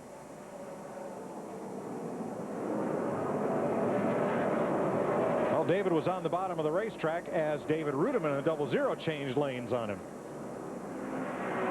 This was right behind what went on there, riding with Casey Kane in the 9. You see him have to check up and jump on the brake pedal. Well, there was a hole, and one came up, one came down. But that's what happens here. You get 1 or 2 cars that get together, and you start having that chain reaction, just like we saw on that last caution between Kyle Busch and Jeff Burton. They just start stacking up. Jeff Gordon just moved by Eric Almirola in the 8 car. That moves Jeff Gordon in the 24 up to the 13th position. Looking now at the back of Michael Waltrip in the 55 car, who's in the 12th spot. Now they're single file, Larry, but from them on back, from Carl Edwards on back, this field is kind of packed double wide. Have a look at them. Look at all the action toward the back half of the field, and that orange dot closing up on it. I was going to say, that's the reason the action is picking up there. The spotter, the crew chief, is saying, leader, same straightaway. Leader, 4 seconds behind you. Tony Stewart is about to catch a pack of traffic, and this could be exciting. 144 of 500 laps. To be chased by those girls in the Allstate commercial or by the number 20 car that's trying to put them a lap down. We know you don't like to watch commercials, but you know what? It doesn't get any better than that driver's uniform that he's wearing. And we had Casey Kane on our trackside show Friday night. He told Daryl, Jeff, and Steve, that was me. I was doing all the dancing. I'm not a great dancer, but that was me. That's great. Nice suit. Here comes Tony trying to put Kane a lap down, not because Casey's a slow car, but because he had that pit road penalty. He doesn't have a great car, and when you're put in the box of at the back of the field, then obviously you see in just a few short laps that 20 car of Tony Stewart has caught him. Now what Casey's going to try to do if Tony gets by him is stay hooked to the rear bumper of that car and be the first car lap down, but I don't know if Tony's going to get by him with ease. But Jeff, look at the traffic here. If Tony goes to the outside to pass Casey, there's Elliott Sadler. If he goes to the bottom, there's Kyle Petty. There's nowhere to run here, nowhere to hide, and nowhere to pass. No, but Mike, right now is when you got to be patient. Tony Stewart, now he's got the bottom line, what he was looking for. He got underneath the 9 car right there, so he's got to run on Casey. If he can hold him, that's the key part. Now, that's where the spotter and the crew chief have got to be on the radio telling Smoke, got to be patient, buddy. Got to be patient. Work him good. Just be smooth, and let's don't tear the front fenders off of it. But again, when you're leader, everybody's trying to follow you, but everybody's in your way at the same time. So you've got to be patient and work your way through the traffic. It will open up if you'll just be smart. Just ahead of Stewart, Elliott Sadler on the right, David Rudiman, Mike Skinner again, Jeremy Mayfield, and then Dale Earnhardt Jr. I was going to say that the best friend that Dale Earnhardt Jr. has right now are these lap-down cars, plus David Rudiman. And David is still a lead lap car, had one of the fastest cars in practice, every one of our practice sessions, but started at the back, and here he's trying to stay on the lead lap here at lap 162. The jam car in this bunch is the 70. Jeremy Mayfield is 2 down. And about to go 3, Rudiman trying to get past Mayfield, and they touch. But while this is all going on, you see it there. There's the Lowe's car, the 48 car. It's bringing him right up to the rear of the 20 car, as well as Stewart's teammate, Denny Hamlin. Tony just has to be so careful here to keep all 4 fenders on the car, hold on to the lead. And now he's got room because, wow, Sadler went way to the high side on Mayfield. And that gives Stewart room underneath the 70. He's going to clear Mayfield and then set off after Rudiman.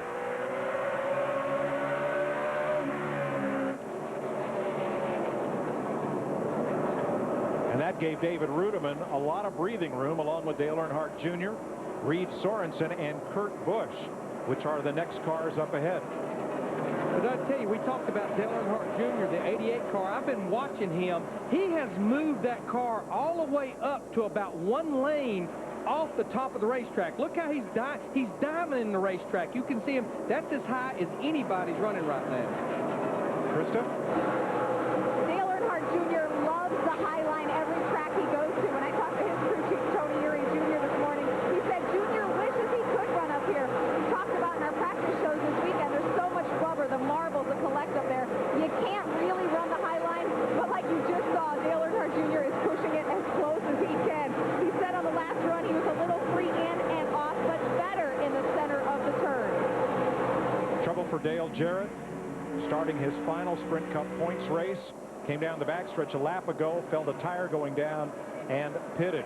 He had been running in the free pass position and doing a really good job of being the first car a lap down, but now he'll go several laps down. Now this is a battle for second. Denny Hamlin in the 11 car, he had moved up about a lane off the bottom, but Jimmy Johnson in the 48 will use Travis Quapple as a pick and hold on to the second position. This battle is about a second and a half behind leader Tony Stewart. There you see the battle for second on the right and the battle to stay on the lead lap on the left.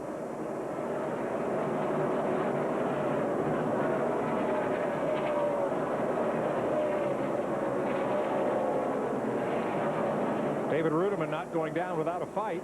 He moves into the 44 at Martinsville. He'll be UPS's new driver, replacing Dale Jarrett. And he's not giving it up. No, he's not. And then Michael McDowell will be going in the 00 car starting in Martinsville. But finally, Rudiman's going to have to give way to Tony Stewart. So right now, Rudiman would be the car to get the free pass should we get the caution. Let's show you what Tony... Stay away, get the lunch dog, nice and smooth. Let's show you what Tony Stewart had to go through. Well, first, here's the battle between Jimmy Johnson and Denny Hamlin once again. Second place changes hands, and Jimmy just lets Hamlin get on by. Watch the 20 and the 26. As Jamie McMurray carried Stewart up the hill. A little contact there. And then with David Rudiman, a little contact there. When you're the leader at the Bristol racetrack, you've almost got a bullseye on you because these guys are all fighting for survival, trying to stay on the lead lap. They're going to race you much harder than they will anybody else. 175 laps at Bristol, Tennessee. Our aerial coverage from DirecTV, your ticket to the most sports in HD. Tony Stewart leads his teammate, Denny Hamlin, those Joe Gibbs Toyotas, 1 second apart. And then it's 4 Chevys. Jimmy Johnson, Kevin Harvick, Clint Boyer, Jeff Burton. Before Greg Biffle's Ford, Kyle Busch's Camry, Carl Edwards in a Ford, and Jeff Gordon's Chevy, the top 10. First Dodge in the race is 11th. Kenny Schrader having another great Bristol run. This has always been a good track for Kenny Schrader in that 49 car. Of course, that's one of the cars that stayed out a while ago, and those guys that did stay out, they're approaching the 100 lap mark on their tires, but we're almost 200 laps into this race. We've got all 43 cars still out there on the racetrack.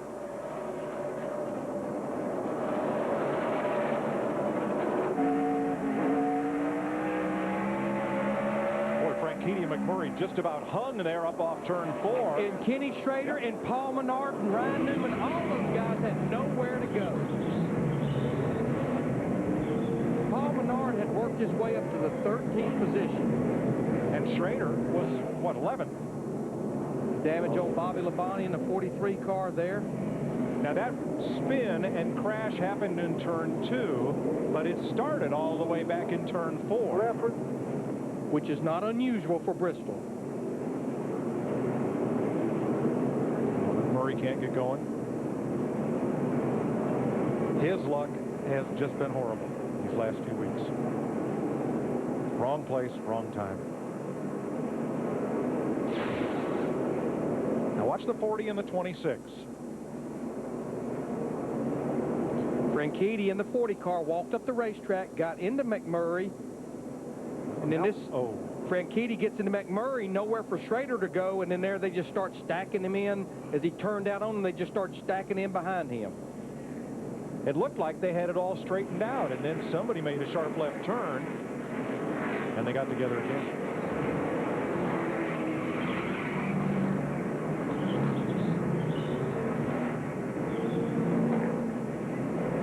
Michael Waltrip on the Napa cam. Right here in front of you, right here in front of you. Keep digging, no caution. Go low, go low, go low. Go higher, there you go. Keep going. Caution's out, caution's out. Yeah, your other low. But you know what? That was a great job by the spotter because you saw Bobby Labonte, the 43 car, just come barreling by him on the inside. Michael Waltrip, no marks on his car. Bobby Labonte's front end's completely tore off. And this time we expect all the leaders will stop. As Denny Hamlin, Tony Stewart lead them onto pit road. Jimmy Johnson, Clint Boyer, Kevin Harvick. Here's Kristen. Clint Boyer calling for his first adjustment of the day. He said his car is getting just a little bit tight in the center off on the turns. They're going to make a wedge adjustment, also an air pressure change for Clint Boyer. Dick. Jeff Burton has been running in the top 10 all day long. He pits out of the 6th position for this pit stop. He wants the car to turn a little bit better in the corners than it is, so they're going to make a minor adjustment to accomplish that. Steve.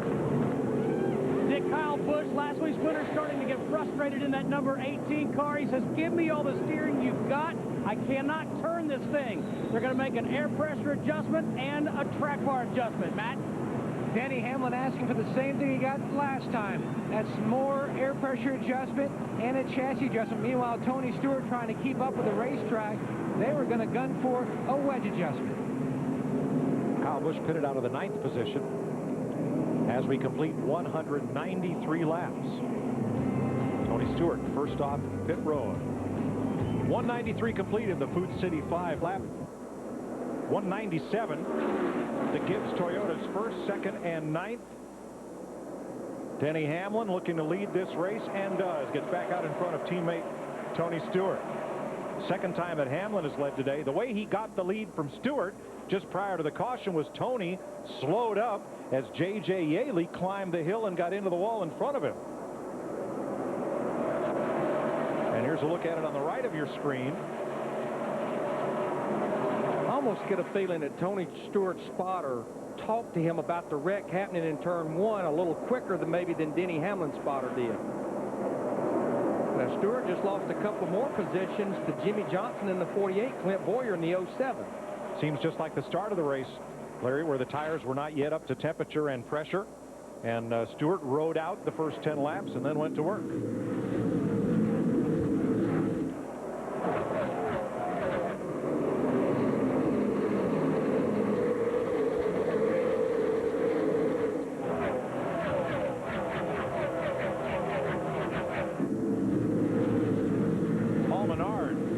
Has been black flag. That's going to put a damper on a strong run by he and teammate Eric Almirola.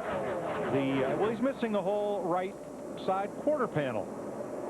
And I think there's definitely some things dangling off that car. Yeah, Paul went from a top 15 car to right now he's a lap down back in the 33rd spot. And they're going to continue throwing the black flag. You know, what they're hoping for is to get a caution. It's actually the back panel underneath the rear wing. They're hoping to get a caution, but it looks like he's going to have to come to pit road. Quarter panel's gone. Which, no problem. You can race here without that. But I think the concern was that back panel flapping was going to come loose.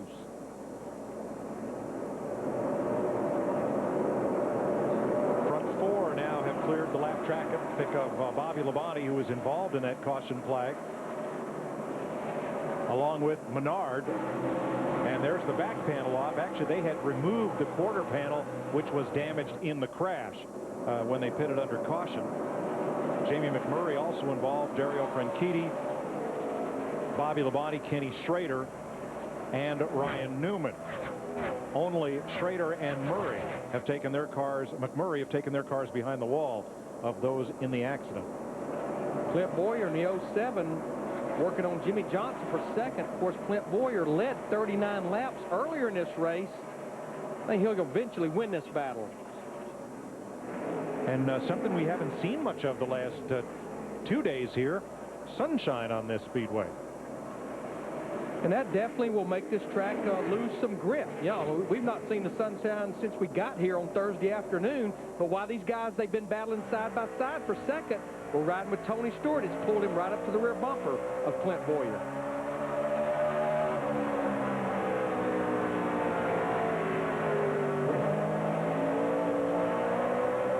Now, Boyer got a great run off turn 2, despite being on the bottom groove, where it's not banked as much as it is in the higher groove, the higher grooves of the track.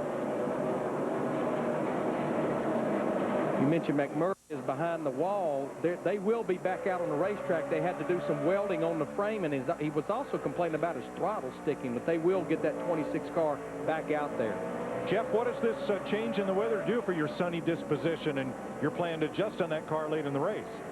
Well, the good thing about it is, Mike, it is a concrete racetrack, so the sun doesn't have quite the amount of effect it does on the asphalt track, but this place will still get breezy. As you see right there, Jimmy Johnson kind of slides up the racetrack. So right now, my big focus is still going to be give my car enough forward bite so when he goes right through the center of the turn, he can get back in that throttle and drive up off this turn. I mean, no matter what happens here at Bristol, you've always got to keep that in the back of your mind. Forward bite is so important. And guys, I want to point out one thing real quick. I looked on the scoreboard a minute ago. Dale Earnhardt Jr. running that high line, stayed on the lead lap. He's now up there running that 15th position. I think he's still working that high line. Yeah, Jeff, we were noticing right before that caution that his lap times were pretty much mirroring the leaders. He definitely found something up there in the higher line. Brian Newman has the same problem Paul Menard did. That tail light panel and rear bumper cover is flapping, so he'll have to stop and get that crash damage repaired. Martinsville in 2 weeks. NASCAR on Fox takes a weekend. Bear by the tail, guys. Bear by the tail on the sides, left and right. And then crank 4 rounds in the left rear. We'll take a week off for Easter and then be back with you 2 weeks from today at Martinsville, Virginia on the half mile. Was a battle for a few seconds between teammates. That's a battle for fourth between Kevin Harvick in the 29 and Jeff Burton in the 31. It's one of those climb the hill and do the drop down and under. The old bottom shot coming off the corner, which you've seen at short tracks throughout the country for years and years. Pretty stout run today for Richard Childress Racing as we're closing in on the halfway mark there. You see all three of them up in the top 5 right now.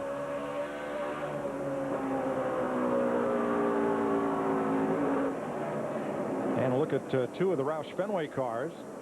Carl Edwards 99, Greg Biffle in the 16. They are 8th and 9th right now with 20 cars on the lead lap at 218 laps. You know, going back to something Jeff Hammond was talking about, keeping the forward bite, of course, that's keeping the rear wheels hooked up upon acceleration. And just about the time Jeff reported on that, you heard him bring Ryan Newman to pit road to get that panel off. They told him to crank 4 rounds in the left rear. That's putting wedge in the car, and what you're doing there is you're really helping forward bite, getting off the corner. Remember our key? You get off the corner. And don't worry about getting in the corner. Denny Hamlin's getting in and off the corner. He is 1.4 seconds ahead of Clint Boyer, Tony Stewart, and Kevin Harvick. You can ask Darrell, Larry, or Jeff 24/7 your questions about NASCAR and hear the answer at foxsports.com/askthepros. Yeah, and I'll type you right back. We're always on call. That's why he lost his voice. How about thread the needle? That's what Tony Stewart just did. Trying to gain ground on teammate Denny Hamlin. He's about 1.8 seconds back. Kenny Schrader has returned to the racetrack. That leaves only Jamie McMurray in the garage, although Schrader ran a couple of laps and may have gone back there. Jeff? Larry Mack. Yes, sir. You're going to sleep on me, buddy. That there was a car 4 laps down with a car 3 laps down, and I'm the crew chief on top of the box leading the race. Get them out of my way before I come unglued. This is Bristol. They're gaining on me. Get out of the way. I have definitely come unglued before here at Bristol. Bristol brings the best out of all of us. Jeff, you keep that up, you're going to lose your voice, too. Well, hey, sometimes there's a place for it, Mike, and this is one of those times you got to be hollering and screaming because nobody is slowing down at Bristol. They're all chasing after you, and you need all the help you can get. So I'm up there telling my spotter to get them out of the way. I got the NASCAR officials, get them out of my way. And I got my driver saying, calm down. I'll get excited. You just be smart. Reed Sorensen in the 41 car, who was a lead lap car, they just had to come to pit road to make an unexpected pit stop, so that's going to put him. You make a green flag stop here, you're going to go a couple laps down at least. On board Dale Earnhardt Jr., who is running 14th, and we listened in. Rolled way over, get in. Rolled way over. Hold the right front. Loose in, no forward bite. Full turn into center. And that kind of goes back to what Jeff Hammond was talking about. Of course, he's got 3 problems. The car is falling over on the right front and loose getting in, which kills the whole corner. It won't turn in the middle when it gets down on the right front. Then when he picks the throttle up, it won't get off the corner. So a lot of adjustments needed on that 88. Yeah. Which one do you want me to fix? Because I can't fix all of them. First. I can't fix all of them. Eric Almirola having a great run here. He is in the top 15, Krista, and has been all day. Well, Mike, we're used to seeing this U.S. Army Chevrolet run up front, but that's not Mark Martin, as you said. That is Eric Almirola. His first race of the year. He's only tested so far this year. I said, hey, what has it been like spending the last 4 months on the sidelines? He said, painful. Tony Gibson, his crew chief, said he's providing fantastic feedback. I know Mark Martin is watching. Mark, your substitute driver, doing just fine. I mean, this is only his 7th career start. So not only is it first start in 2008, it's only a 7th start total. And he doesn't have that many nationwide series starts. So a great job today.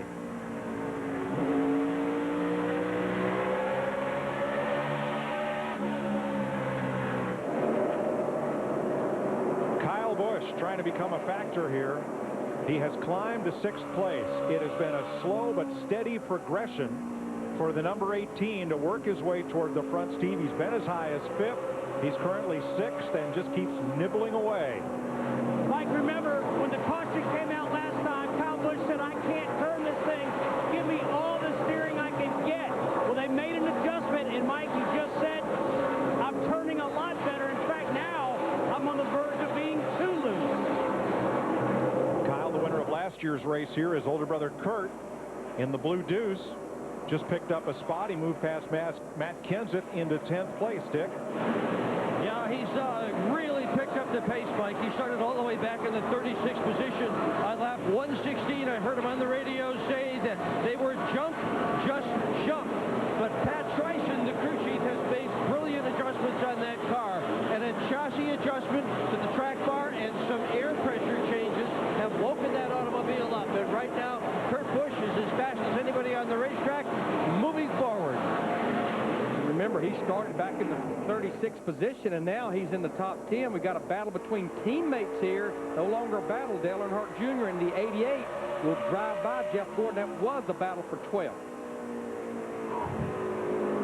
Definitely not the typical Jeff Gordon day.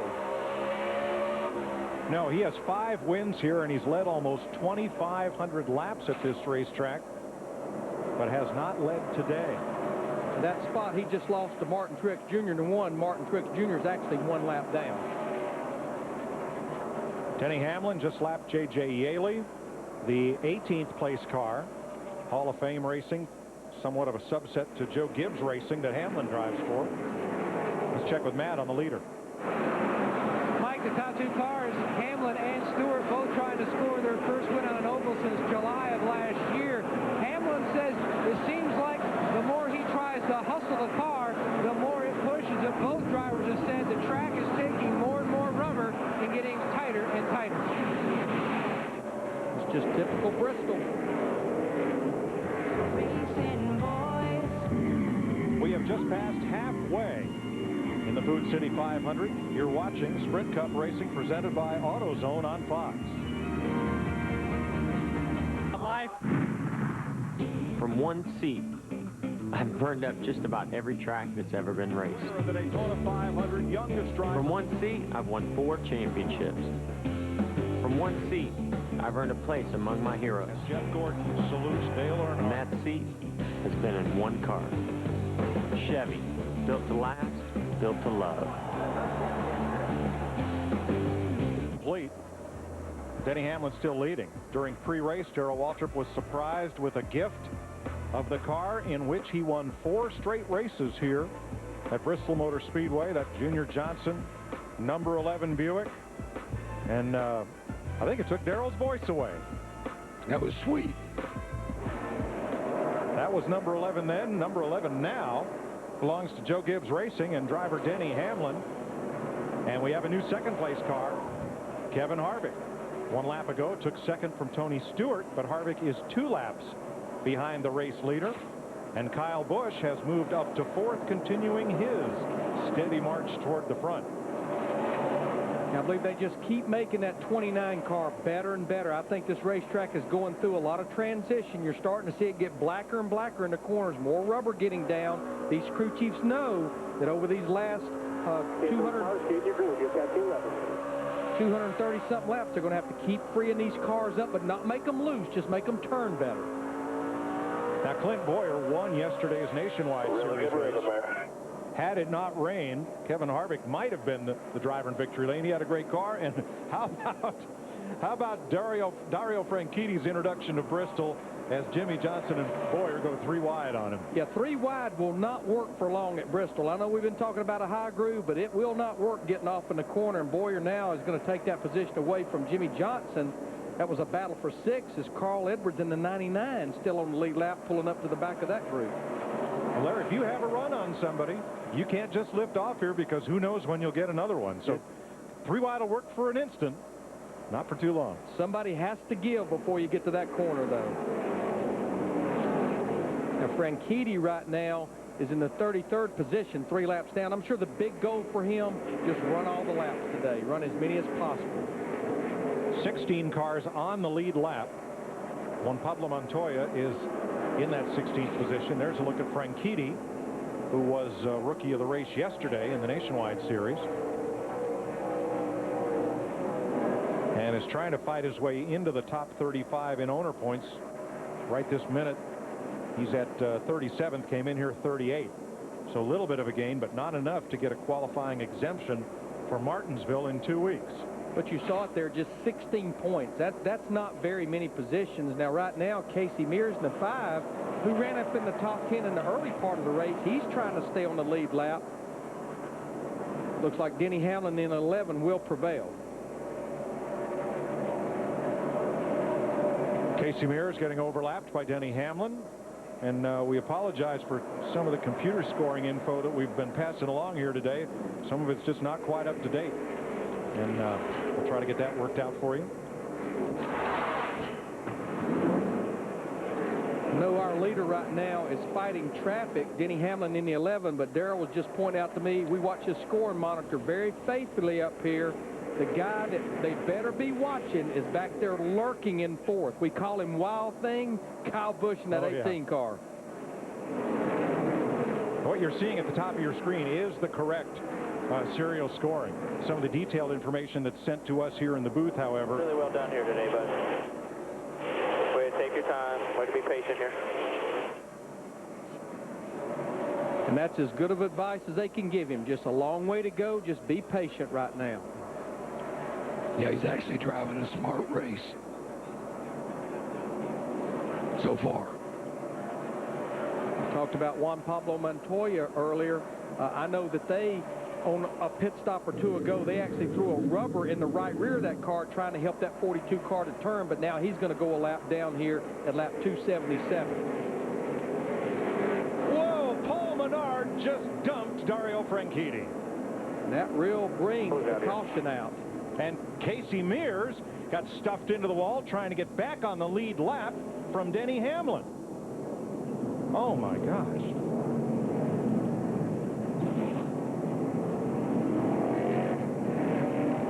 And you know, Franchitti, he got dumped yesterday in the Nationwide Series race by Casey Kane. Well, he just got the Bristol stomp put on him. And poor Casey Mears is a victim yet again. Right here.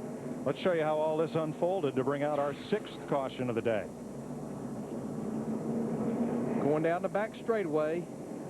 Menard got in the back of Franchitti almost before they got to the entrance of turn 3. You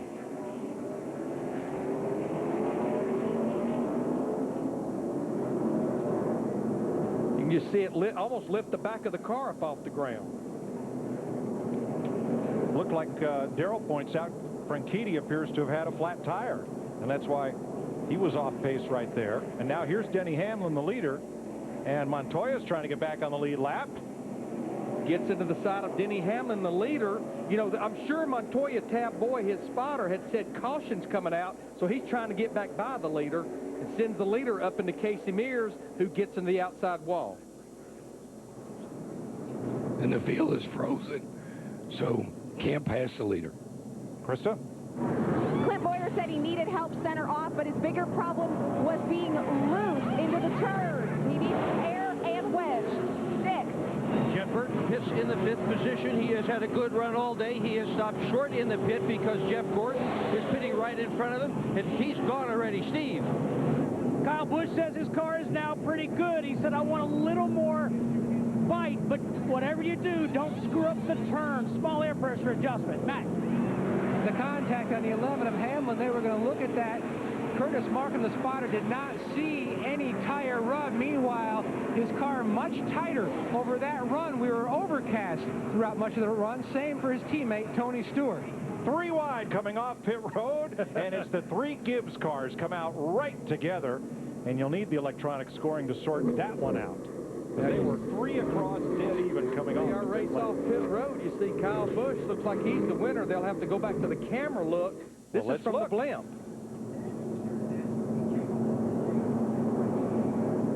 Here they come to the line. Whoa. Oh. That's too close to There call. you go. Looks like the 11 car won the battle. All 3 Gibbs cars. I believe Denny Hamlin won that battle, though, from that shot right there in the 11 car. But they used to always say it's a lot easier to... now, Denny Hamlin's actually coming back to pit road, and I think what they're going to do, they're going to go to work on that fender. We only have 16 cars on the lead lap, so they don't want to take a chance. Go ahead and unpeel it there. Go ahead and unpeel it. They ain't got time to peel it. Pace car will be coming quick. while we're under caution for this 6th time today, David Rudiman being held for pitting out of the box on his stop. Let's go down to Jeff Hammond for today's. You saw the 11 car on pit road getting repairs. Now you have the 5 car, Casey Mears. They just went a lap down, and they're going to go another lap down. The 11 car did get back out there, so he'll stay on the lead lap. We're under caution at Bristol at 284 laps. For Easter Sunday, and we hope you have a good one. We'll be on to Martinsville, the shortest track on the circuit, and Jimmy Johnson going for his 4th straight win there, still looking for his 1st win of the year. Let's get ready to go green and head back upstairs. Thanks, Chris. It was confirmed Dario Franchitti had a left rear tire that was going flat when Paul Menard got into him going into turn number 3. Kyle Busch, Tony Stewart, Jeff Burton, Kevin Harvick, Jimmy Johnson, Clint Boyer, and Carl Edwards in the outside lane as we restarted lap 287. Now, Denny Hamlin, who had been leading this race, they came back to pit road for repairs. He's still on the lead lap. Right now, he's in the 15th position. We have 16 cars on the lead lap. Harvick breaks out from traffic. And from there on back, it's double wide.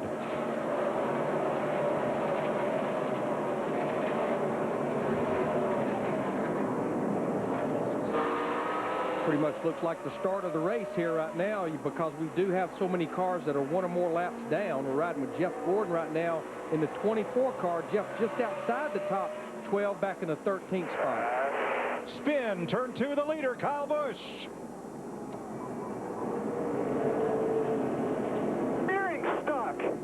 The steering stuck. Oh, gosh. I've had that happen here. Low air, and the box will block up. And a fire from underneath Mike Skinner's car in turn 4. Come down pit road. He's going to drive that thing to the fire truck. Pit road here. Stop right here. They get him to stop right there. The fire truck was right there. Stop. Stop right here. They don't want you to go down pit road. Stop right there. They'll come out right there. And that's a good call, because there are cans of Sunoco race fuel all up and down pit road waiting to go into cars. They would. There they are. There they're coming. And here comes the fire apparatus. And Mike Skinner's car is extinguished. Mike, I've had that steering stick before after a pit stop. Low air. So Kyle Busch going for 2 in a row at Bristol, comes off turn 2, spins, and crashes to the inside.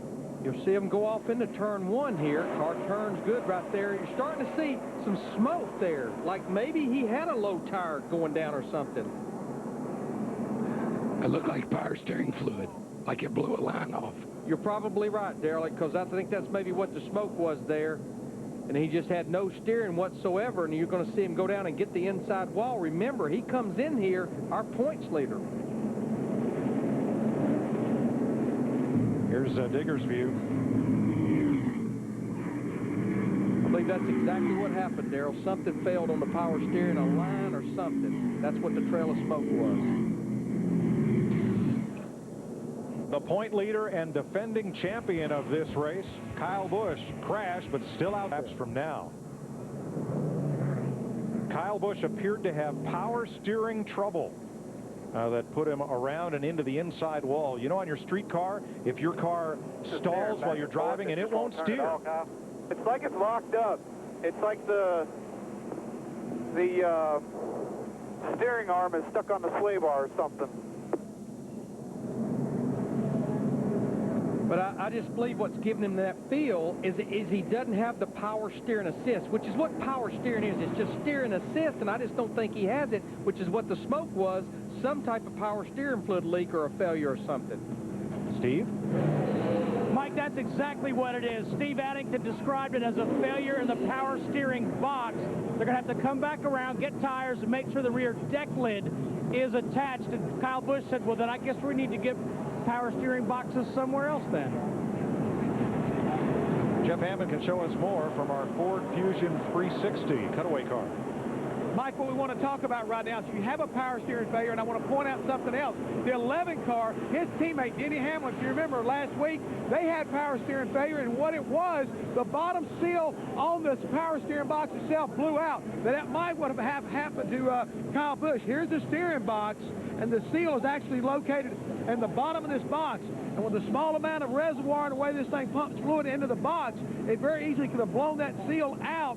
And if that's the event, all of a sudden he will not have any power steering the rest of the day. Here's the reservoir we're talking about that holds the fluid. It's pumped through these lines, again, all the way down into the pump, but back into that power assist box that Larry's talking about. But this team has experienced power steering box problems last week with the 11 car, so it may be the same thing this week on the 18. Mike? Thanks, Jeff. And if you've ever been driving down the highway and your car stopped running, you would find it would be very hard to steer, because not only is the power assist not assisting, it's also limiting your ability to turn the car.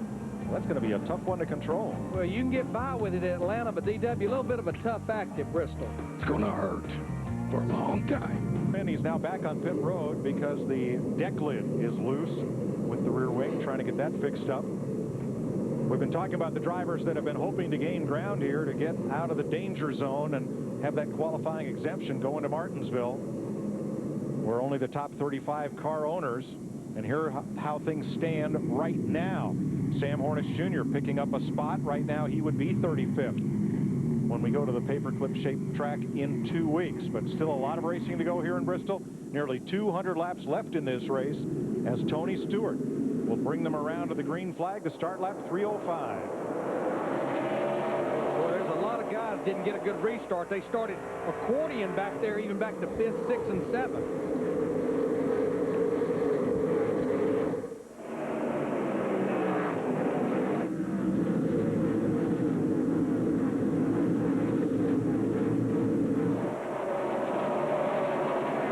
Skinner treated at the care center and released. And things stack up in the backstretch once again. It's Greg Biffle leading that outside lane around.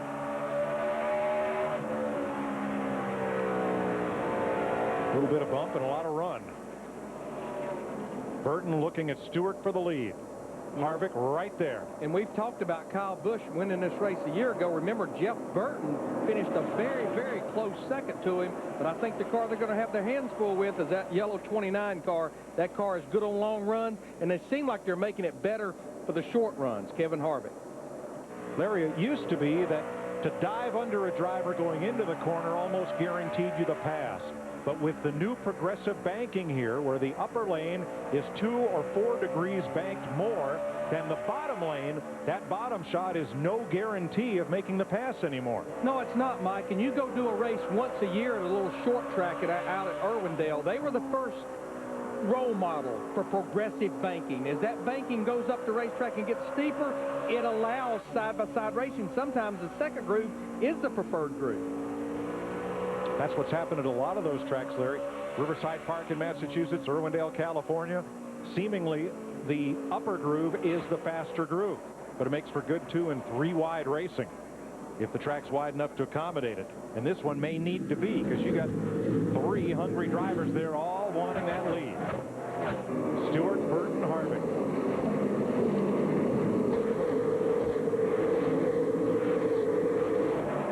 Jimmy Johnson now closing in on the front 3. As I watch the 20 car, watch him back off. Watch him back off. Watch the 31 close up. Then he shoots off the corner. He's rolling it in easy, driving it off hard. That's Darrell Waltrip. I think his voice a bit overcome by that generous gift in pre-race, and maybe a few too many laps on the track yesterday under threatening skies. Hollering at Hammond yesterday. That's what did it. Darrell will be back at full song 2 weeks from now at Martinsville. Don't worry. Now, Kevin Harvick in the 29 car, he just took that position away from the 31. And I know this is just a short run. We need to get into a long run, but the car that seems like they keep making it better and better is that car back in 4th place, Chad Knaus with Jimmy Johnson in the Lowe's car. But you know, Darrell talked about Tony rolling out of the throttle earlier. That was one of our keys. You don't beat people getting in the corner at Bristol.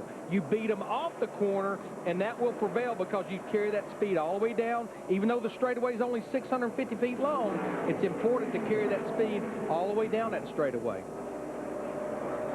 We need to mention that Casey Kane got the free pass on that last caution flag. Look at Stewart's laps led here.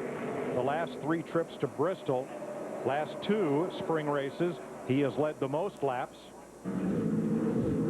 But the leader of the most laps has failed to win 7 of the last 10 Bristol events, including the last 4. We got a battle shaping up here with Matt Kenseth in that 17 car, and Dale Earnhardt Jr., Krista, looks like they're starting to gain on that car. Absolutely, Larry Mack. He had talked about before this run his car being a little loose. He said he has started to develop a little bit of a push, but he's likened his season to a basketball game where, of course, in tournament time for March Madness, Dale Jr. said it's nice relief to have started the season off so strong, but like a semifinal game, you can't enjoy it too much because you don't know what's around the turn. Steve Burns? Well, Krista, speaking of basketball, Matt Kenseth earlier saying that his right front tire felt like it was bouncing like a basketball. They've been tight and working on that 17 to free him up. And Steve, he's been able to gain a little ground on Dale Jr. Inching away from him. Jr. had caught him about 6 laps ago. Taking a ride with Matt Kenseth, you can see a little bit of brake getting in the corner, but just look how big the RPM band is. You can see him playing with the throttle down to about 6,500, well over 9,000 at just a spiking RPM getting into the corner.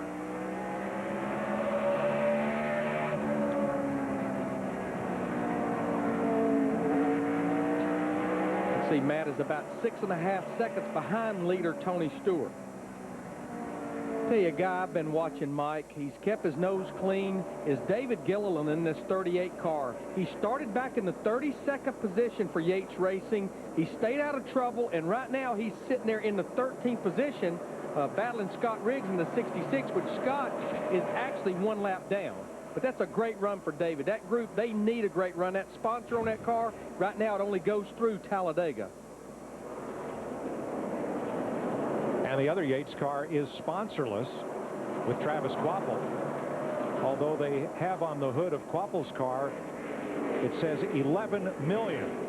And that's not dollars. That's not what it costs to sponsor that car. But that's the average number of viewers we have every week at NASCAR on Fox, not including the season opening Daytona 500. So that is on there to note that your corporate logo could be seen by 11 million people a week right there. Let's do a little update on Denny Hamlin in the 11 car. Remember, they came back to pit road several times under that last caution to get some fender problems resolved. He restarted back in 16th, and right now he is working his way toward Matt Kenseth, which would put him back in the top 10. Right now, the 11 is sitting in the 11th spot. So still a long way to go. We've still got 173 laps of racing. Wasn't that long ago the 3 Gibbs cars were exiting pit road side by side for the lead. Now Stewart leads.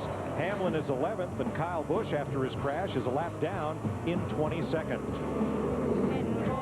Tony Stewart still leading Kevin Harvick by 0.6.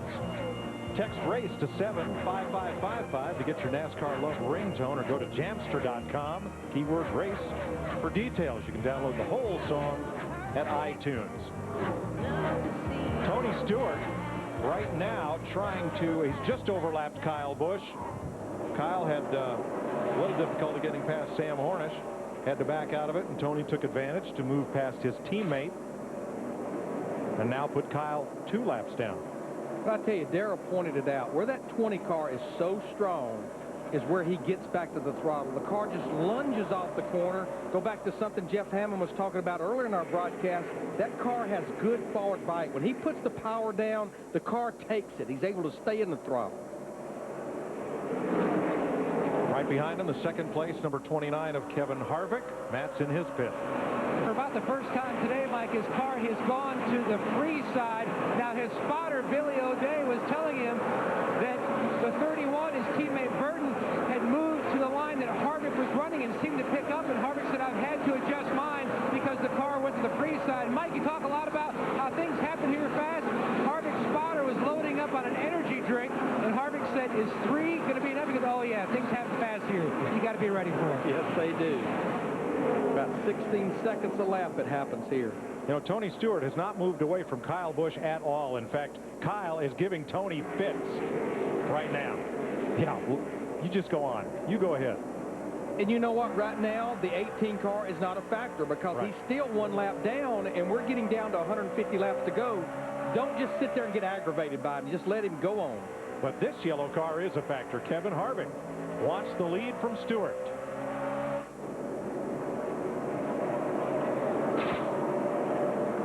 You know, Kevin had a great run in the Nationwide Series race yesterday driving his own car, and I think he had a lug nut issue and put him back in the pack, and of course with it being rain shortened, he just couldn't make his way back up there.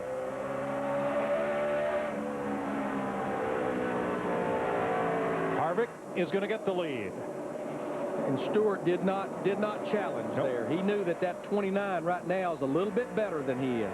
It's the first time Harvick has led today, and right behind Stewart, Harvick's teammate Jeff Burton, the runner-up here last year, has taken over third from Jimmy Johnson, and Johnson comes right back at him. Clear, there you go.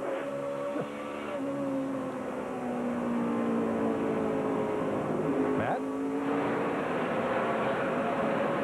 And a few moments ago, Mike, you can talk about the mood in the 48 team. Yes, they haven't won yet this year, but they're not really pressing the panic button just yet. Chad Knaus asked Jimmy, do we need to get you an energy bar in the next stop?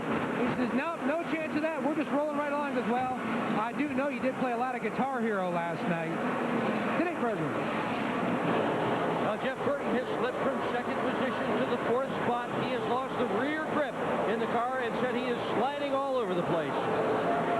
And, you know, just going back to Jimmy Johnson, I don't want to make Darrell tell the story, but what Jimmy Johnson told Darrell the other day in the motor coach lot was, nobody needs to panic. We could easily put in our race car what our teammates are running right now, and we could run 3rd, 4th, or 5th. Right now, as we got to battle back for the lead, Tony Stewart gets it back from Kevin Harvick going off into turn 3. But what Jimmy told Darrell is, we're working on the big picture. What we want to do is we want to be in position where we can win races, make the chase, and get those bonus points just like we did last year. Don't panic yet, he said.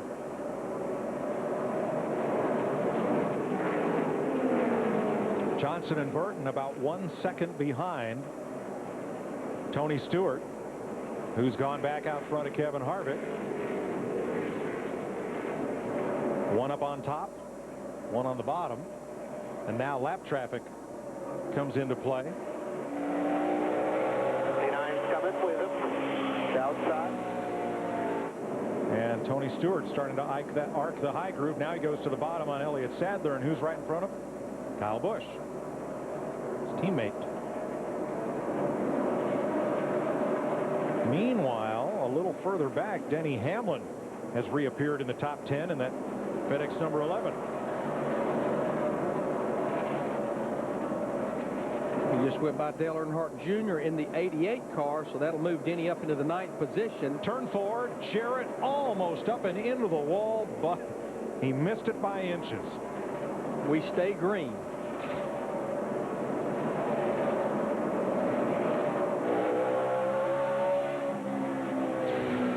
Let's take a look at what happened here. You see Jimmy Johnson in the 48 car just pretty much gets into the side of Dale Jarrett. You'll see Dale just barely be able to keep it off the wall. Right now, Dale is in the 36th position, 6 laps down. A lot of that was because he had to make a green flag stop for a tire issue earlier in the race. Right, lost 3 or 4 laps when he had a flat on the right side.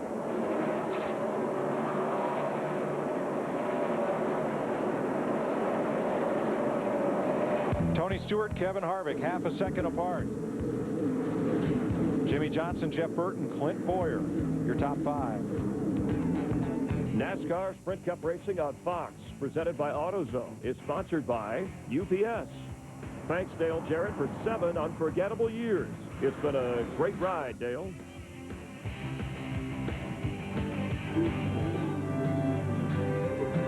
I hope you have a very good last race. Hey guys, before we get ready to go here, thanks for all your hard work, your efforts, and it's really been a pleasure working with you. I'll still be around, but thanks for everything you've done for me. Thank you, DJ. That car wouldn't be on the track without you, man.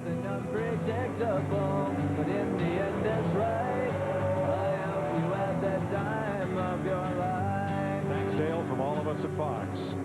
UPS delivers up-to-the-minute race information at foxsports.com.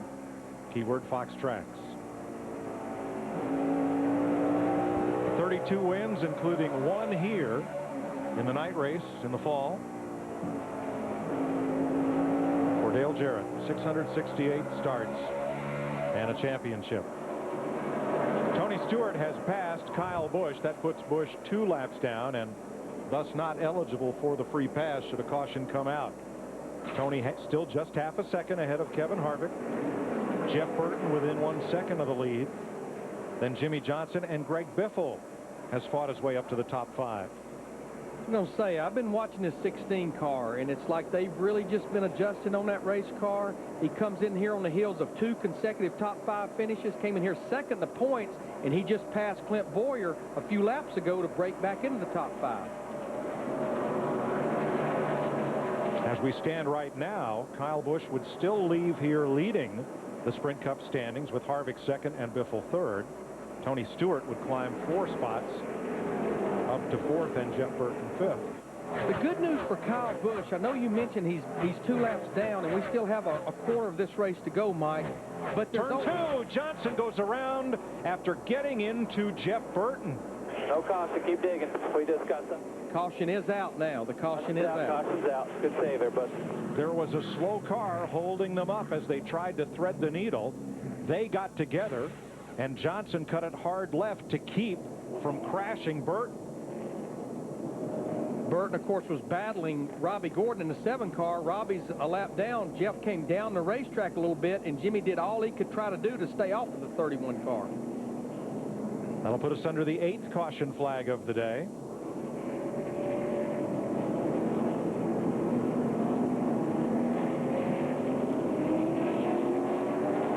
Martin Truex will get the free pass.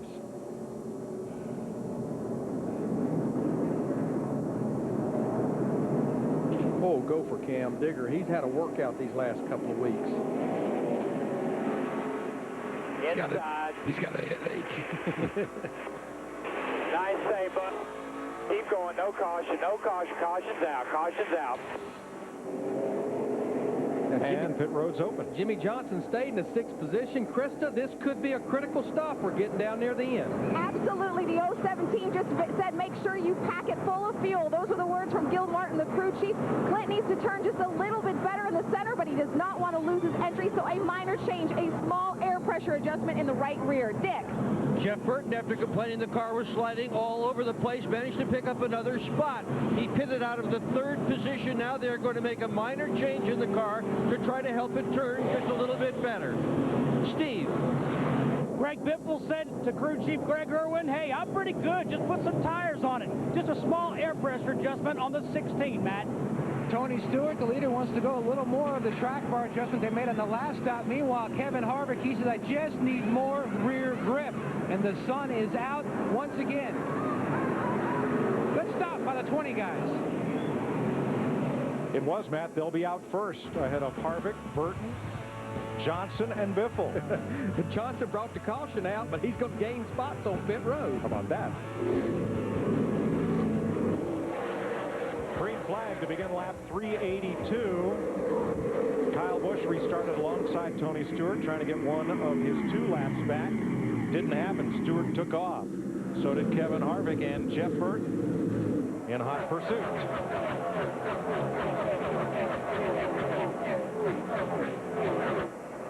Jimmy Johnson 4th, Greg Biffle 5th, Clint Boyer, Carl Edwards, and Denny Hamlin.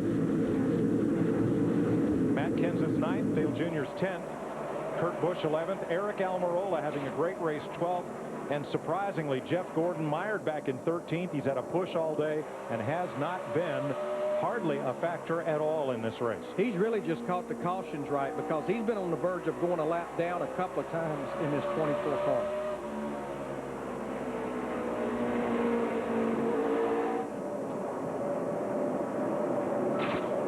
You know, right before that caution, what I was about to mention about Kyle Busch in the 18 car, who is 2 laps down, is the fact that it's unusual. You can be 2 laps down, and still be in the top 20, but because we have so many cars that are 2 or more laps down, it's still got them in pretty decent shape as far as a points day. Krista in the pits of the 10th place car, Dale Jr. Mike, it's funny. We've talked about how this track changes. Dale Jr., listen to the conversation. Back on lap 319, he said he felt like he was just in the way. His car got worse on lap 327. He said he wasn't worth anything. Right before that stop, he said, hey, my car's not too bad. They can't make it to the end on field, they say. Boy, Tony Stewart took it hard into turn number 1. A little too hard. Kevin Harvick had a chance to get underneath him and did, and Harv's got the lead. I believe they've got that old 29 car right where they want it. Now we've got this battle right here between Clint Boyer, Harvick's teammate in the 07, Biffle in the 16. It was a battle for 5th. Boyer will take the position away. And that puts all 3 of Childress's Chevys in the top 5 once again. Which they've been there a big part of the day. Trouble for Hornish coming off turn 4, and he's going to stack up the field going down the front straightaway. He got banged around a bit, but managed to straighten it out. Let's see who did what to whom, or is it who? 9 car. Casey Kane in the 9 car. He is on the lead lap, just gets in the left rear quarter panel of Sam Hornish. Sam wasn't that lucky on Friday in a couple of spins, but he was able to save it. Right now, Sam is 3 laps down back in the 29th position. One of those cars trying to fight to get in the top 35 in owner points. And Jeff, looking at Hornish, that's one of these things we like about the COT platform. It's hard. We didn't used to see a car get that far sideways and be able to straighten it out a place like this. No, Mike, you don't have that situation like we used to have with the old car. The new car definitely a lot more stable whenever you get knocked sideways, which a second ago it looked like Paul Menard was going to test that theory one more time. Got in the left rear quarter panel of the 77 car, but that's one of the beautiful benefits so far of the new car. I think we also saw Jimmy Johnson and the 31 car Jeff Burton get sideways, and those guys were able to recover because of it. So it's a great benefit to have a car that when you get it crossed up like that, it works to get you back going straight ahead.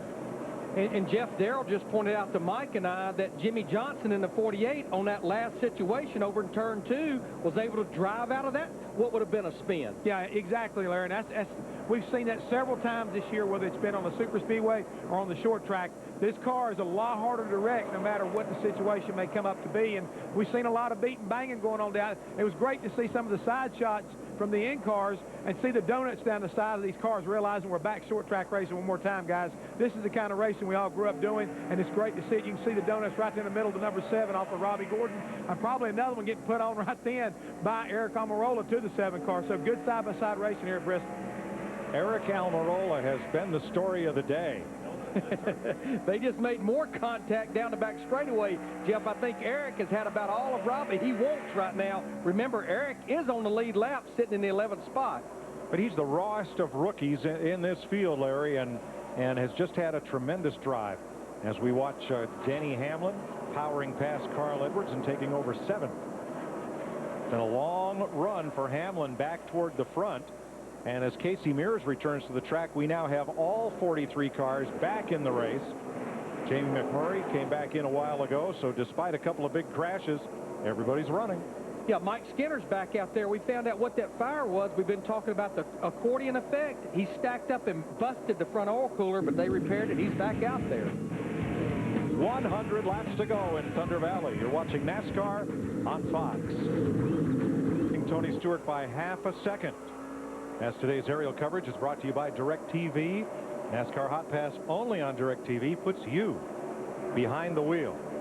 160,000 plus fans in the seats and suites. Competitors and officials only in the infield because there's no room for any fans in there.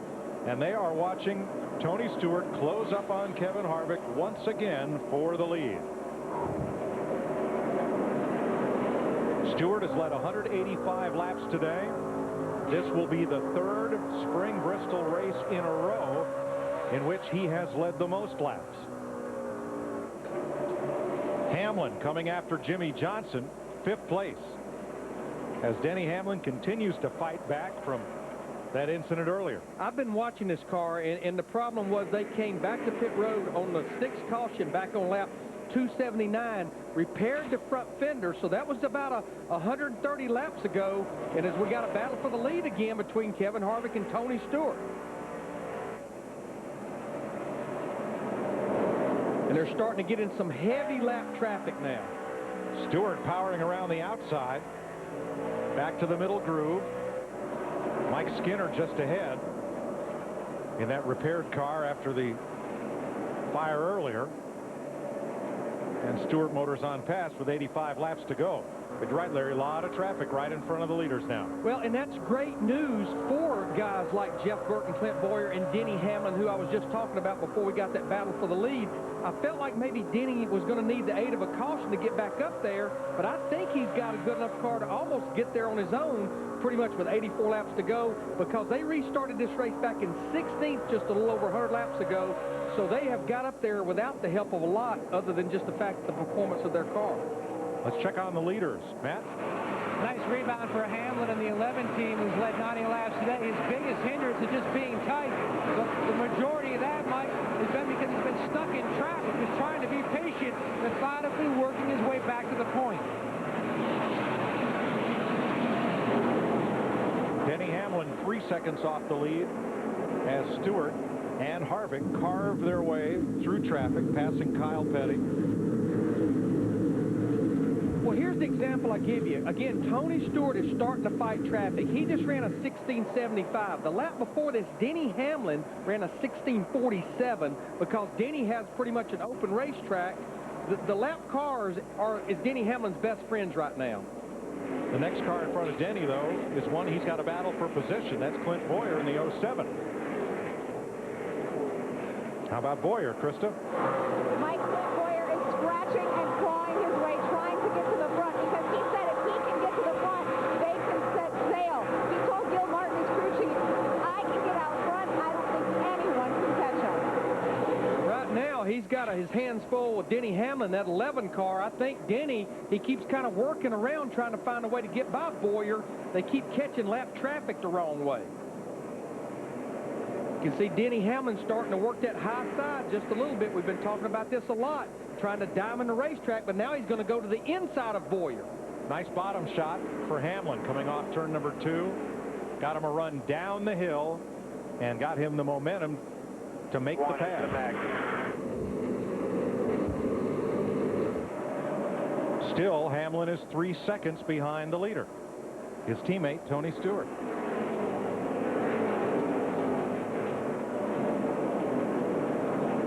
"75 laps to go next time as you see Stewart in clean air and about to catch a bit of traffic, but under no immediate pressure from Kevin Harvick. You're watching Sprint Cup Racing, presented on Fox by Auto, leading Kevin Harvick by a full second now as they work traffic. Jeff Burton another full second back, gives Stewart a bit of breathing room. Denny Hamlin now 4th, 2.5 seconds off the lead, and Clint Boyer 4.5 seconds off first. Jimmy Johnson has faded a bit. He is 6th, and he's about to fall into the clutches of Dale Earnhardt Jr., who a lap ago passed Greg Biffle for 7th. Maybe a reason why Jimmy Johnson's car is falling back as we listened into their team. A lot tighter. I swear to you, that toe got knocked out when I hit the 31. That part, bud. Nothing we can do about it, man. We just got to try to ride it out. If we adjust the toe, we're done.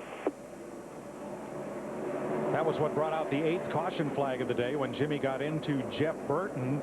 And we're going to make Jimmy our Allstate Good Hands driver of the day, because he gets into Jeff Burton here as they're trying to lap Robbie Gordon, gets sideways, doesn't spin it all the way. The caution comes out. He lost, what, 3, 4 positions, and then gained a couple of those back on pit road.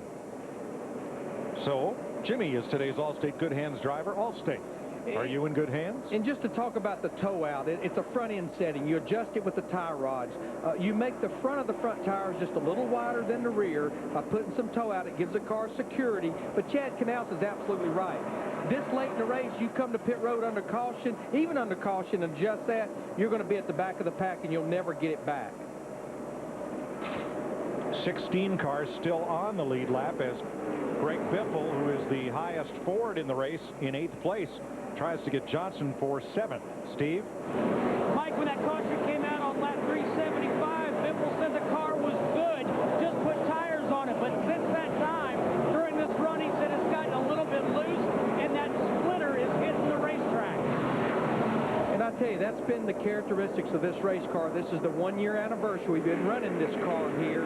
Is getting it between turning good and not being loose is like sitting on top of a razor blade. But while we've been watching this battle, we do need to mention Denny Hamlin. We've been following his march back to the front. He just drove by Jeff Burton to take that 3rd spot away. Now he's only 2 seconds behind his teammate Tony Stewart with 56 laps to go. As long as he can catch the lap traffic right, I think there's time for that 11 car to get there.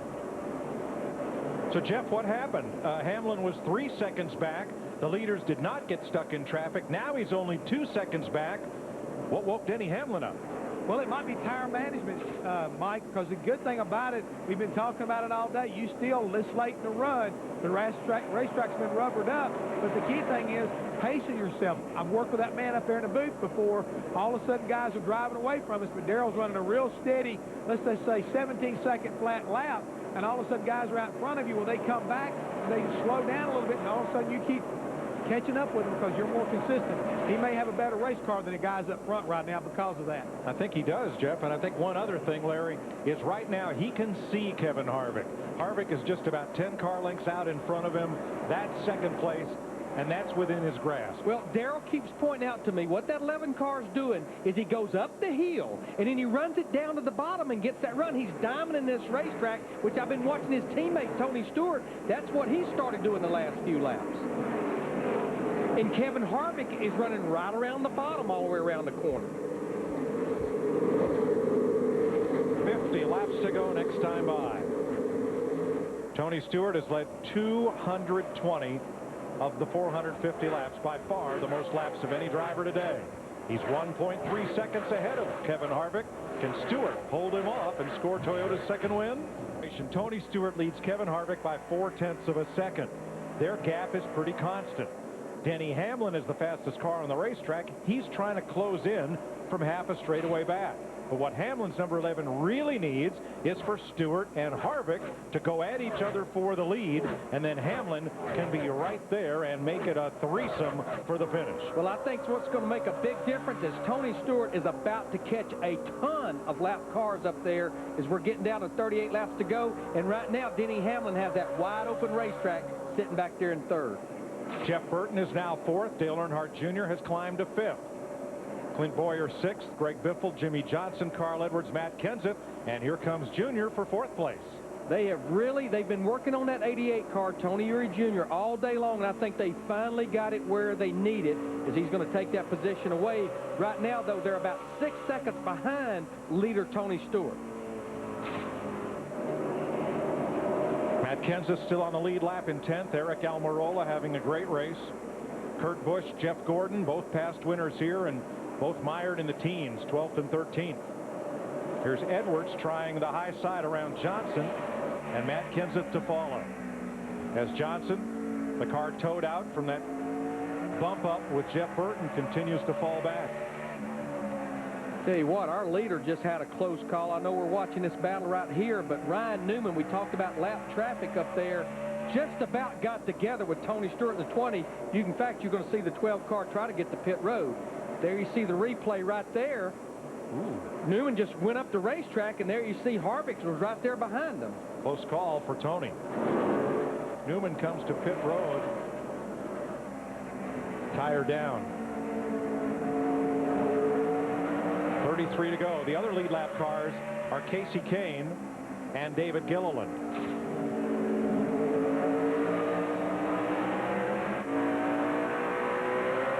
Here's a look at Kane, who is 14th, 12 seconds off the lead. And traffic ahead for our leader. A lot of traffic. Yep. Martin Truex, 16th. Moves past Mike Skinner, and here comes Harvick and Hamlin. Darrell was pointing out to me, and he's absolutely right. Denny Hamlin keeps catching the traffic just perfect.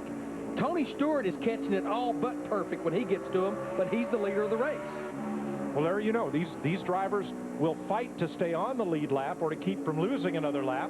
Once the first and second place cars go by you, no harm in laying over for the fellows who are third and fourth. You've lost your lap. Let them go. Boy, Harvick really got a good run off turn 2 that time, but we've been talking about him. He's been marching to the front. That 11 car keeps getting a good run off the corner as well, as we've got 28 laps to go now. Mike and Larry, one thing I want to throw back in here, and we talked about it early part of the race, but with only 28 laps to go, let's bring it up one more time. 500 laps here at Bristol, you got to survive. And now we're getting down to crunch time, as you guys have been pointing out. As the leaders are coming up, guys are getting fatigued, cars are getting fatigued, tires are wore out. So you've got to make sure you're smart enough not to put yourself in a jeopardizing type of situation where you could wind up getting wrecked by somebody you're trying to lap. So survival is so important right at the moment. And if that's not enough element, all 43 cars are still out there. Might be a historic first today. It would be the first time since we went to a 43-car field that all 43 cars are running at the checkered flag on a short track Sprint Cup race. 15 to go, and it's going to be a 3-horse race. Tony Stewart and Kevin Harvick are just a couple of car lengths apart. Denny Hamlin got some clear racetrack, and he's close to within 1 second of the 2 leaders, who are getting back into traffic with 15 to go. I tell you what, though, Kevin Harvick, he's eating that rear bumper, that 20 car up. But I've been watching Tony Stewart in the 20. He's working the bottom. If Harvick goes around him, it's going to be because of a lap car, or he has to do it on the high side. Stewart is not going to give the bottom of the racetrack up. 14 cars on the lead lap, including good runs by Eric Almirola. Oh, we got one in the wall. Brian Vickers is in the wall down in turn 1 and 2. We stay green so far, but he's going to have a tough time getting back across the racetrack to get to pit road. Track is clear as Vickers limps around. We have so many cars out there, he can't get to the bottom. There's not a hole to get to the bottom. And Yellow there's flag. the caution. Caution out. 15 to go. Check that. 11 laps to go, we're told.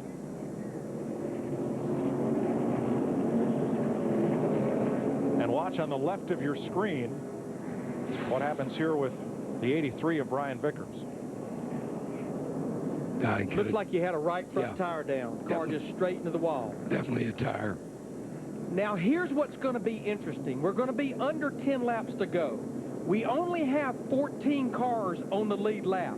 These guys have been out there for 120 laps on their tires.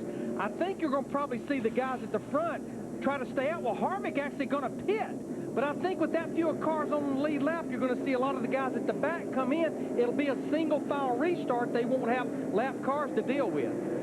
I know the loneliest guy out there is a 29 car.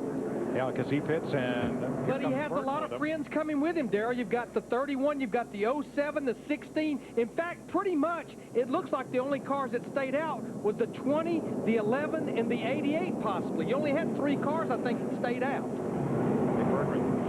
Well, Jeff Burton really needed a pit because his car had gotten really, really tight, and he had dropped all the way back to the 6th position. To Matt. Interesting call on the 29 of Harvick. Just over 100 laps on those tires.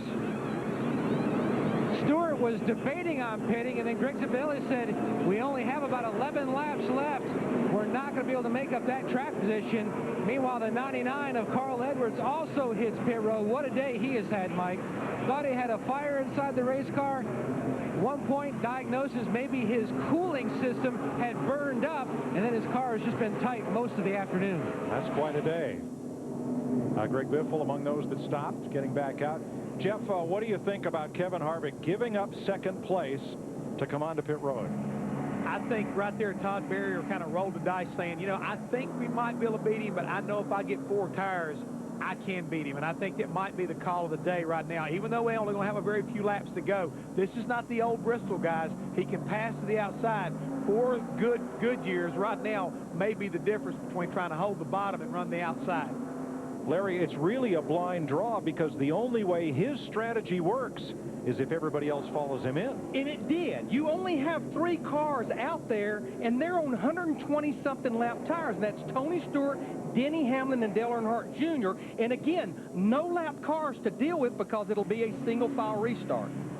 Krista? Plenty of turmoil Dale, down here in the 88. Dale Jr. wanted to come in. Tony Jr. said, no, stay out. Dale said, I can't hold on, but I'll do what you want me to. Tony Jr. said, well, maybe you should come in and get 2, but it was too late. He'd already gone by. Dale Jr. does not think he can hold on with these guys. Right now, we thought Kevin Harvick was the loneliest man. Right now, you're looking at the loneliest man out there because he's going to have a pack of wolves on his rear bumper with fresh tires.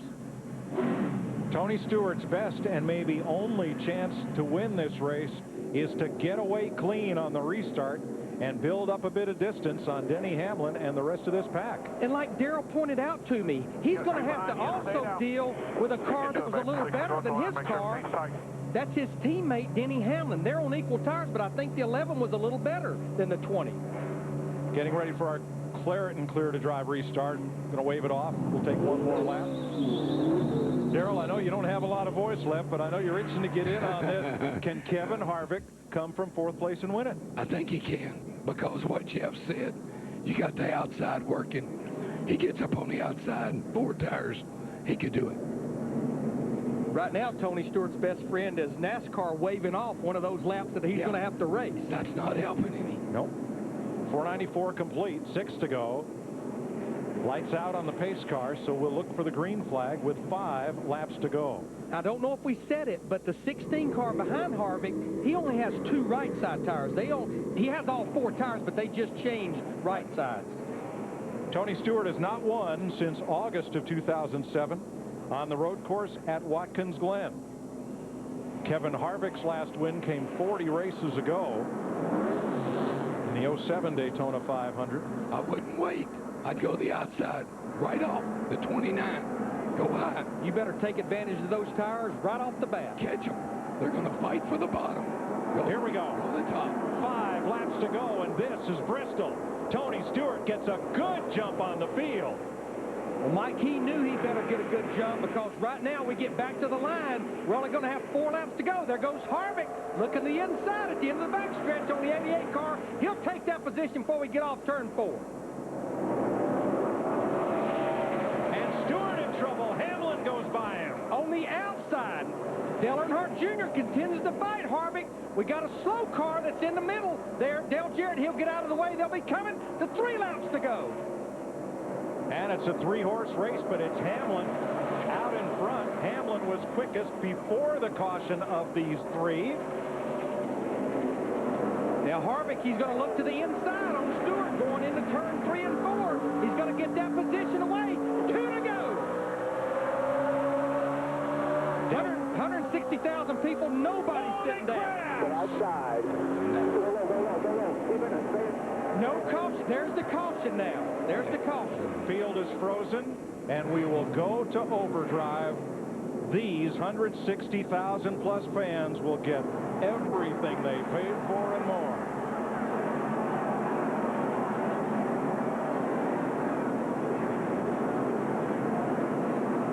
I'd like to talk, but I'm glad I can't. Now we're going to have to go back to the, they'll go back to the scoring loop. I'm sorry, Billy. As we said, this is Bristol. Maybe. You have that 100-lap stretch where not much happens, and then in the final 10 laps of this race, any and everything can happen. And look at this grandstand. Nobody has left. As from the DirecTV blimp, you'll see the contact.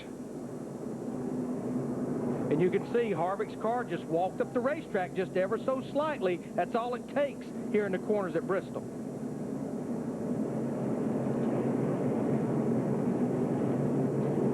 For the 3rd straight year, Tony Stewart leads the most laps at Bristol.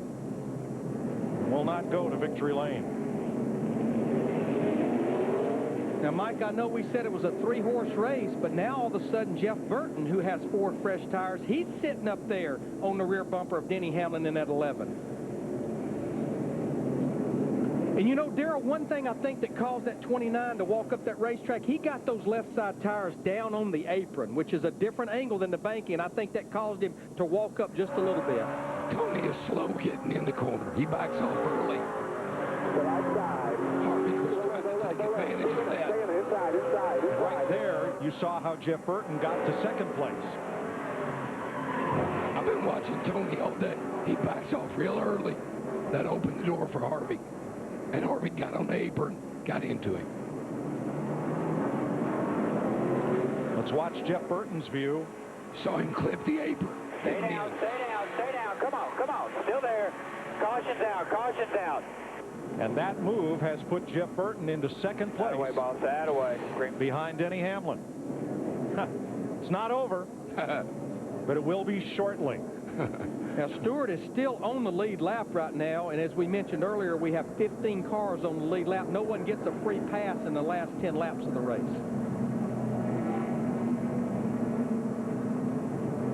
If you'd like to get an exclusive look inside the world of Richard Childress Racing with Jeff Burton and the number 31 Chevrolet, thanks to AT&T, now you can. Using cellular video on your AT&T handset, you can access all of the inside RCR content.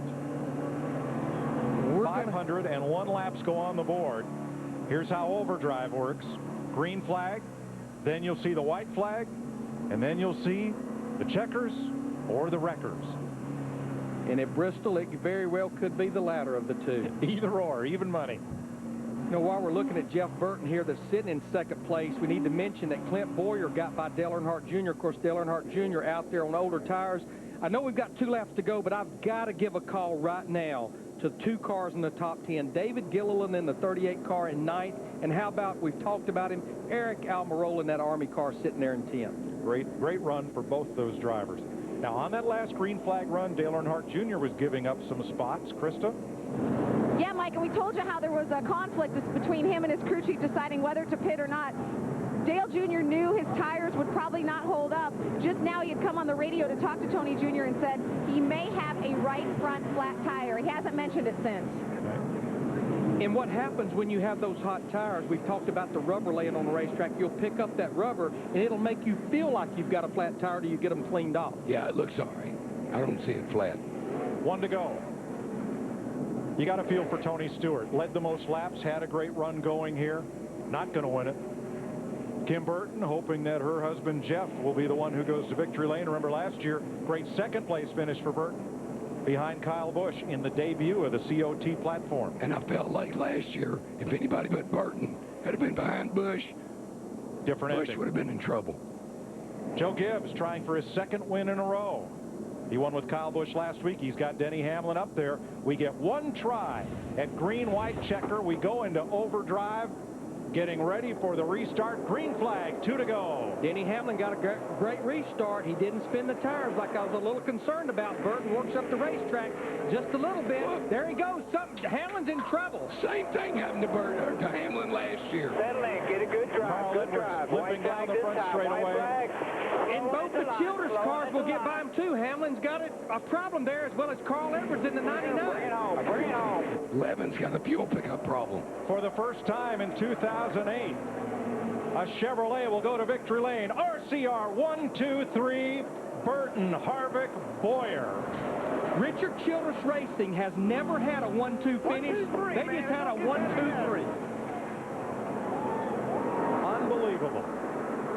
And that's why they sell it out every time the Sprint Cup Series comes to Bristol. Greg Biffle ended up 4th. Dale Earnhardt Jr. ended up 5th. 29 starts at Bristol for Jeff Burton. This is the first time he will drive to victory lane in a Sprint Cup car here. He's not won since Texas last spring. Way to go, buddy. 34 races ago. Great job, Jeff, buddy. Proud of all of you guys. Proud of you. 1, 2, 3. Thank you, guys, all of you. Car owner Richard Childress, congratulations. Great job in the pits today, guys. Team Chevy driver Jeff Burton on winning at Bristol Motor Speedway from Chevy, an American Revolution.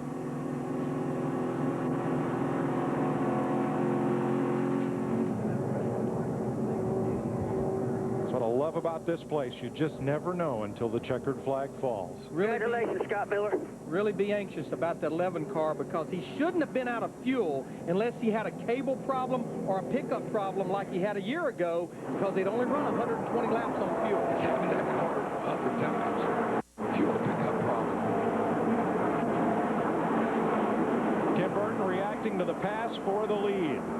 That will send her husband, Jeff Burton, to victory lane. You know, and I bet that Pinewood Derby car he's been building for Harrison for the last month or so, I bet that turned out pretty good, too. From South Boston, Virginia, Jeff Burton leads a Richard Childress Racing Chevrolet sweep at Bristol. At lap 497, Jeff Burton was 5th. He raced past a spinning Tony Stewart and a sliding Kevin Harvick into 2nd, and on the restart, passed the 11 of Denny Hamlin, and now he's in victory lane. Dick Berggren is there. Congratulations on a job well done. Take us through those last couple of laps, Jeff. Oh, I thought not again. Same exact scenario as last year, just a different car in front of me, and I thought, oh God, not this again. But you know, obviously Harvick and Stewart got together there, and that opened the door for me to squeeze in. And then I don't know. I don't know if he ran out of gas or what happened, but he quit and we kept going. Worked out. Toward the end, before the last pit stop, the car had tightened up and you lost spot after spot. Did you think your day was over, or did you have confidence that your crew could get you back up front? Well, I didn't, obviously, without a caution that day, you know, we weren't going to win. We had a good car all day. The AT&T Chevrolet was good. It was never the best car, but it was always the top 5 car. And the worst we were was that run. And, you know, things work out sometimes for you, and sometimes they don't. Today it worked out for us, and we'll take it. Well done. Congratulations. Matt. Oh, 1, 2, 3 for Richard Childress Racing. But first off, Kevin Harvick, walk us through the contact between yourself and Tony Stewart. I just lost it. I mean, I got up on the inside there and just flat out lost the thing. You know, I just trying to win a race, and, you know, I hate it. But, you know, the part that ticks you off is the spotters up there, EMF, and making you think it's coming from Tony. And, you know, Tony and I can work it out. We don't need some idiot up there, you know, stirring things up. But I just lost it. Great day for my Shell Pennzoil Chevrolet and all the guys at Richard Childress Racing. 1, 2, 3 finish. That's quite a day. And the call by Todd Berry for you to hit pit road and get fresh tires. Yeah, I mean, you know, we were pitting. Obviously, we were the first ones to pit, but you know, we've seen a lot of races come down, and if everybody follows you, it works out good. If everybody didn't follow us, we'd have been in trouble. What a roll Kevin Harvick has been on. 4 straight top 10 finishes, Mike. A hard-fought second today, Matt. There is the damage to the back end of Tony Stewart's car while racing for the lead with Kevin Harvick. That obviously is our Sprint Mobile monster moment, because that's when the race changed in an instant. With 2 to go, Kevin Harvick gets up into Stewart, who goes around out of the lead. When the race changes in an instant with NASCAR Sprint Cup Mobile, you can follow the race instantly.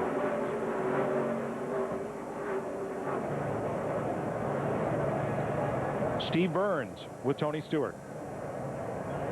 Tony, how disappointing is it to lead those laps, have a great race car, and not be able to finish near the front? Well, I think that's a pretty obvious answer. I mean, you never want to finish like that. Your thoughts on the contact? I guess, I don't know. I thought I left him plenty of room, so I don't know. I was far enough ahead of him that I didn't see where he hit me or when he hit me. I mean, I don't know if I'm sure somehow it was my fault, so I'm just sorry I got in his way. Thank you, Tony. Tony and Kevin are very good friends off the track. And as Kevin said, I'm sure the two of them can work it out together. But it is the kind of thing we have come to expect from racing on the half mile here in Thunder Valley, that even with 2 laps to go, no way to tell who's going to win this race. Guys, this race has left me speechless. You started the day speechless. I think you were anticipating. I'm blown away. Just left me speechless. But I tell you, this was the 1-year anniversary of this new car, what we at one time was calling the car tomorrow, and it was different problems that caused it, but same results. Joe Gibbs Racing today, between Kyle Busch, Denny Hamlin, and Tony Stewart, led over 300 laps of this race. The bottom line, just like a year ago, they didn't go to victory lane. But I was glad Matt Yoakum asked Kevin Harvick about Todd Berry's car. Certainly Harvick, Boyer, and Burton did their job, but Scott Miller, Todd Berry, and Gil Martin as the crew chiefs, they made the right call by bringing those cars to pit road to get those 4 tires. Race fans leave their Bristol tickets in their will. You do not give away tickets to this place, and today you've seen a great example of why. Kevin and Delana Harvick happy with second place and a sweep. for car owner Richard Childress, something that has never happened in all the years of Richard Childress racing. Jeff Burton, a happy and popular winner. We'll be back with lots more from Thunder Valley. You are watching NASCAR. NASCAR at Fox, a lot of sentimental value about experienced drivers. The oldest driver to win in 2 years, 40-year-old Jeff Burton. The day began here at Bristol Motor Speedway with our own DW being surprised as Mountain Dew gave him that 11 car they had such great success with. And, of course, Dale Jarrett's last ride in the 44 in a sprint cup race for points, and his father, Ned. Gentleman Ned getting the honorary starter flag moving. Kyle Busch getting into Kyle Petty. Robbie Gordon and Dave Blaney having some trouble on the track with some spins early. Everybody was okay. Clint Boyer making the move. He would finish third as this wound up, leading 81 laps early. Tony Stewart dominating in the first 300 laps in most of this race, leading for more than 100 of those. In this wreck, watch Ryan Newman. Came in fourth in points, your Daytona 500 winner, involved with Paul Menard. Jamie McMurray, we'll talk about his problems in a moment. 6 cars involved overall. Denny Hamlin, who led much of this race, getting into it with Casey Mears, slid back to 17th and then back up to the top 5. But Kyle Busch, your points leader and leading at the time, an alleged power steering problem causing problems in here. Yeah, one of the more spectacular wrecks of the day. Didn't look that bad. Mike Skinner gets in the back of the 78 car. Joe Nemechek's ruptures an oil cooler up the front. Oil gets on the headers, catches the car on fire. Mike gets out okay, but again, very spectacular little incident. Jimmy Johnson is working his way back up. You see the nice save by Jeff Burton. That would be key later for him, and Jimmy Johnson would spin and slide back and out of the picture. But Kevin Harvick and Tony Stewart, much discussion as Stewart thought Harvick went up inside, taking Tony, trying to protect his turf out. And on the green-white checker, some problems with the Denny Hamlin in his car, and Jeff Burton making the move and winning for his first career victory here at Bristol. And the key thing right there has to be, Chris, the fact that Richard Childress Racing, a 1-2-3 finish with Jeff Burton winning, Kevin Harvick second, as well as Clint Boyer coming home third. I mean, great run for all of those RCR cars today. With Jeff Hammond, Chris Myers in our Hollywood Hotel. We're still here at trackside, and an interesting Bristol race. Let's first talk about Jeff Burton, who only led 2 laps, and he said he didn't have the best car, but he said he had a good car, and it is about survival. So he won this basically when the Harvick-Stewart incident took place. When that happened right there, he took his best competition guy, basically took himself out, and that was Kevin Harvick. He opened the door, but a good call right there by the crew chief and everybody at RCR to come down, put fresh tires on, but being able to get underneath that wreck, not get caught up with Kevin Harvick and be able to beat him back to that position. I mean, ultimately, that led to the win. Had a big day for Chevrolet. They had won in the first 4. They finished 1, 2, 3, all for Richard Childress, as you mentioned, so Chevy dominates today. Denny Hamlin wound up 6th, and let's find out exactly what happened. He led for some 98 laps. Our Steve Burns is with Denny. Well, Denny, I know you are disappointed. Do you know what happened at the end of the race? Same thing that basically last year. I guess the same thing happened to Tony on the restart. Our cars just won't pick up fuel on low fuel. Anytime it's even within 10 laps on a restart, where our cars don't pick up fuel, everyone else's does. So it cost us a race. I could have held those guys off as fast as the car went after it picked back up. It's just a shame. It's yet another win taken away from this FedEx team. Thanks for your time. All right, thank you, Steve. And that his best finish of the season, but disappointed. You see right there, you can see J.D. Gibbs, Joe Gibbs, crew chief Mike Ford on the 11 car. They're all standing there, you know, trying to figure out what happened. Again, you can see the disappointment in Denny's face, but here are 3 guys that know they could have won 2 races in a row for Gibbs Racing and Toyota if they had not had that problem with the fuel. Dale Earnhardt Jr. finishing 5th. So for Hendrick, 4 of the first 5 races, he's been the best finishing Hendrick car. He's been solid, Chris. I mean, that's the main thing so far about Dale Earnhardt Jr. is the fact that he has an opportunity to kind of like lead the parade so far. Everybody wondered about his driving ability. Well, so far, he's upholding his end of the bargain. All right, decided to stay out. I'll ask you about that, but let's check with Chris Devoto, who's with Jr. Well, we talked about the conflict between Tony Jr., Dale Jr., to pit or not. Your thoughts on that decision? Yeah, there's no right or wrong. You know, you can debate it all day long. There's no answer. We might have got beat by a couple guys off pit road. I'm sure we would have finished anywhere around the top 5 anyways, but it was a great effort. But you know, I could be upset we didn't take tires and go, you know, dang it, Thomas Jr., but it was his fault that we were up there in the first place. He made the car good enough to be able to get up there. So, you know, he's on top of that box. He sees what's happening around me, and better than I can. I got to back his play every time. So we're pretty proud with our top 5 finish. You know, National Guard, Chevrolet, Amp Energy, everybody that's supporting us. We're doing good this year, and I want to keep it up. Hopefully, I've got me a good finish so I can have a good off weekend. That's the right time to do it. The momentum rolls for Dale Jr., his 3rd straight top 5. Well, Chris, I'm going to tell you right now, I love Dale Jr. because he said, I'm going to back my crew chief's play. He got me here. I'm going to go with him. Even though we didn't win the race, we still had a solid run all day long, and he's doing really well so far. So if they can keep that kind of chemistry up and that kind of positive attitude, well, guess what? They'll win some races pretty soon. And if you tuned in late and wondered why Darrell Waltrip was so quiet, actually laryngitis here and had a tough time. Somebody who wasn't quiet was Kim Burton, the wife of Jeff Burton. Looked like a cheerleader, so excited. And Dick Berggren is standing by with the wife of the winner. Dick? Indeed, with her 2 children as well, Paige and Harrison. We were watching you on the pit box as this race neared its end, and the emotion that you seem to experience. What's it like for you in these last few laps when your husband is either leading or has a chance to win one of these things? Well, last year we came so close with 2nd and with the car tomorrow, and I knew we had tires and I knew the 11 didn't, so I don't know, I was just hoping he could keep Harvick from trying to get under him. And when I saw that happened, that he got under the 11, I don't know, it was just exciting, just very exciting. Who's the best race driver in the world? Jeff Burton. How about you? Did you have fun today? Yes, I did. All right. How about those last few laps? How was it for you to be watching your dad having a chance to win? Well, it was really exciting because I didn't know for sure if he was going to actually get to chase him down and like sort of pass him, but he did, and when he did, we were just all so happy. He did a good job, didn't he? Yeah, he did. All right, thanks very much.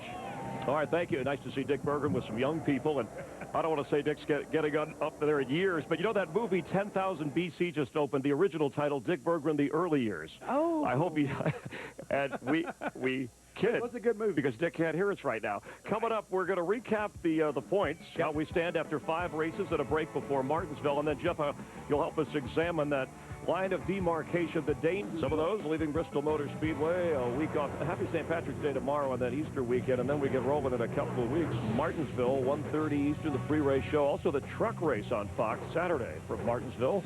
After Martinsville, it's off to Texas, where Jeff Burton won last year, had great success. And then in Phoenix, a couple of 1:30 starts after the weekend off, and then a night race, 8 o'clock Eastern in Phoenix. Oh, it's going to be a great schedule as far as I'm concerned. Can't wait to go to Martinsville again. We saw a great battle last year with teammates Jeff Gordon and Jimmy Johnson really going at it hot and heavy, so I think nothing's going to change. We're just going to roll right on into there and pick up right where we left off here today. Yeah, tracks Jeff Burton has done well at, just like today. Richard Childress finishing 1, 2, 3, and the owner of those race teams standing by with our Dick Berggren. Dick? And Richard Childress did some racing here at Bristol and came as close to winning one of these things as finishing 3rd. Would it have been a bigger deal to you to have won as a driver, or is today's 1, 2, 3 the bigger deal? Dick, I tell you, today was great. You know, it's just, I'm happy for everybody at RCR and all of our sponsors and all of our fans. You know, this is for them. You know, it's just a special, special day to have a cars run 1, 2, 3, and Jeff and AT&T, you know, winning the race. It takes so much here in big league racing to be able to win one of these things or even finish in the top 5. How did you manage to get 3 teams, 1, 2, 3? Again, it's just hard work, great race drivers, pit crew, Matt Clark, Ray Wright, all of the new guys that's been working our pit crews have done a fantastic job, and man, I couldn't be prouder of all of them. This here too. Okay. Yeah, Clint Boyer just came in to congratulate Richard. Let's go to Matt Yoakum. A stellar run by Clint Boyer in the 07. What a crazy finish to Bristol. Man, I tell you, Monday's going to be exciting at Harvick's house with Stewart. I think the back waxing or whatever they got going on. I might go over there to check it out. might bring some boxing gloves for him. No, it was a fun day. We led it early, we kind of lost it in the pits, but it wasn't our fault. Jack Dennis Chevrolet was good. Really proud of Gil and all the guys. What a good weekend. You know, won last night and third today. Pretty good. When you sum up today, you look back to yesterday, the old car in the Nationwide Series, today, the car tomorrow. How different was the race for you behind the wheel? It's a lot different. I mean, the cars handle a lot different, and you know, the biggest thing was the temperature. You know, the cloud cover coming in and out. The track really changed up. We got really tight there in the sun, and was pretty good in the cloud cover early. But it was a good day. Clint Boyer, third here in Thunder Valley.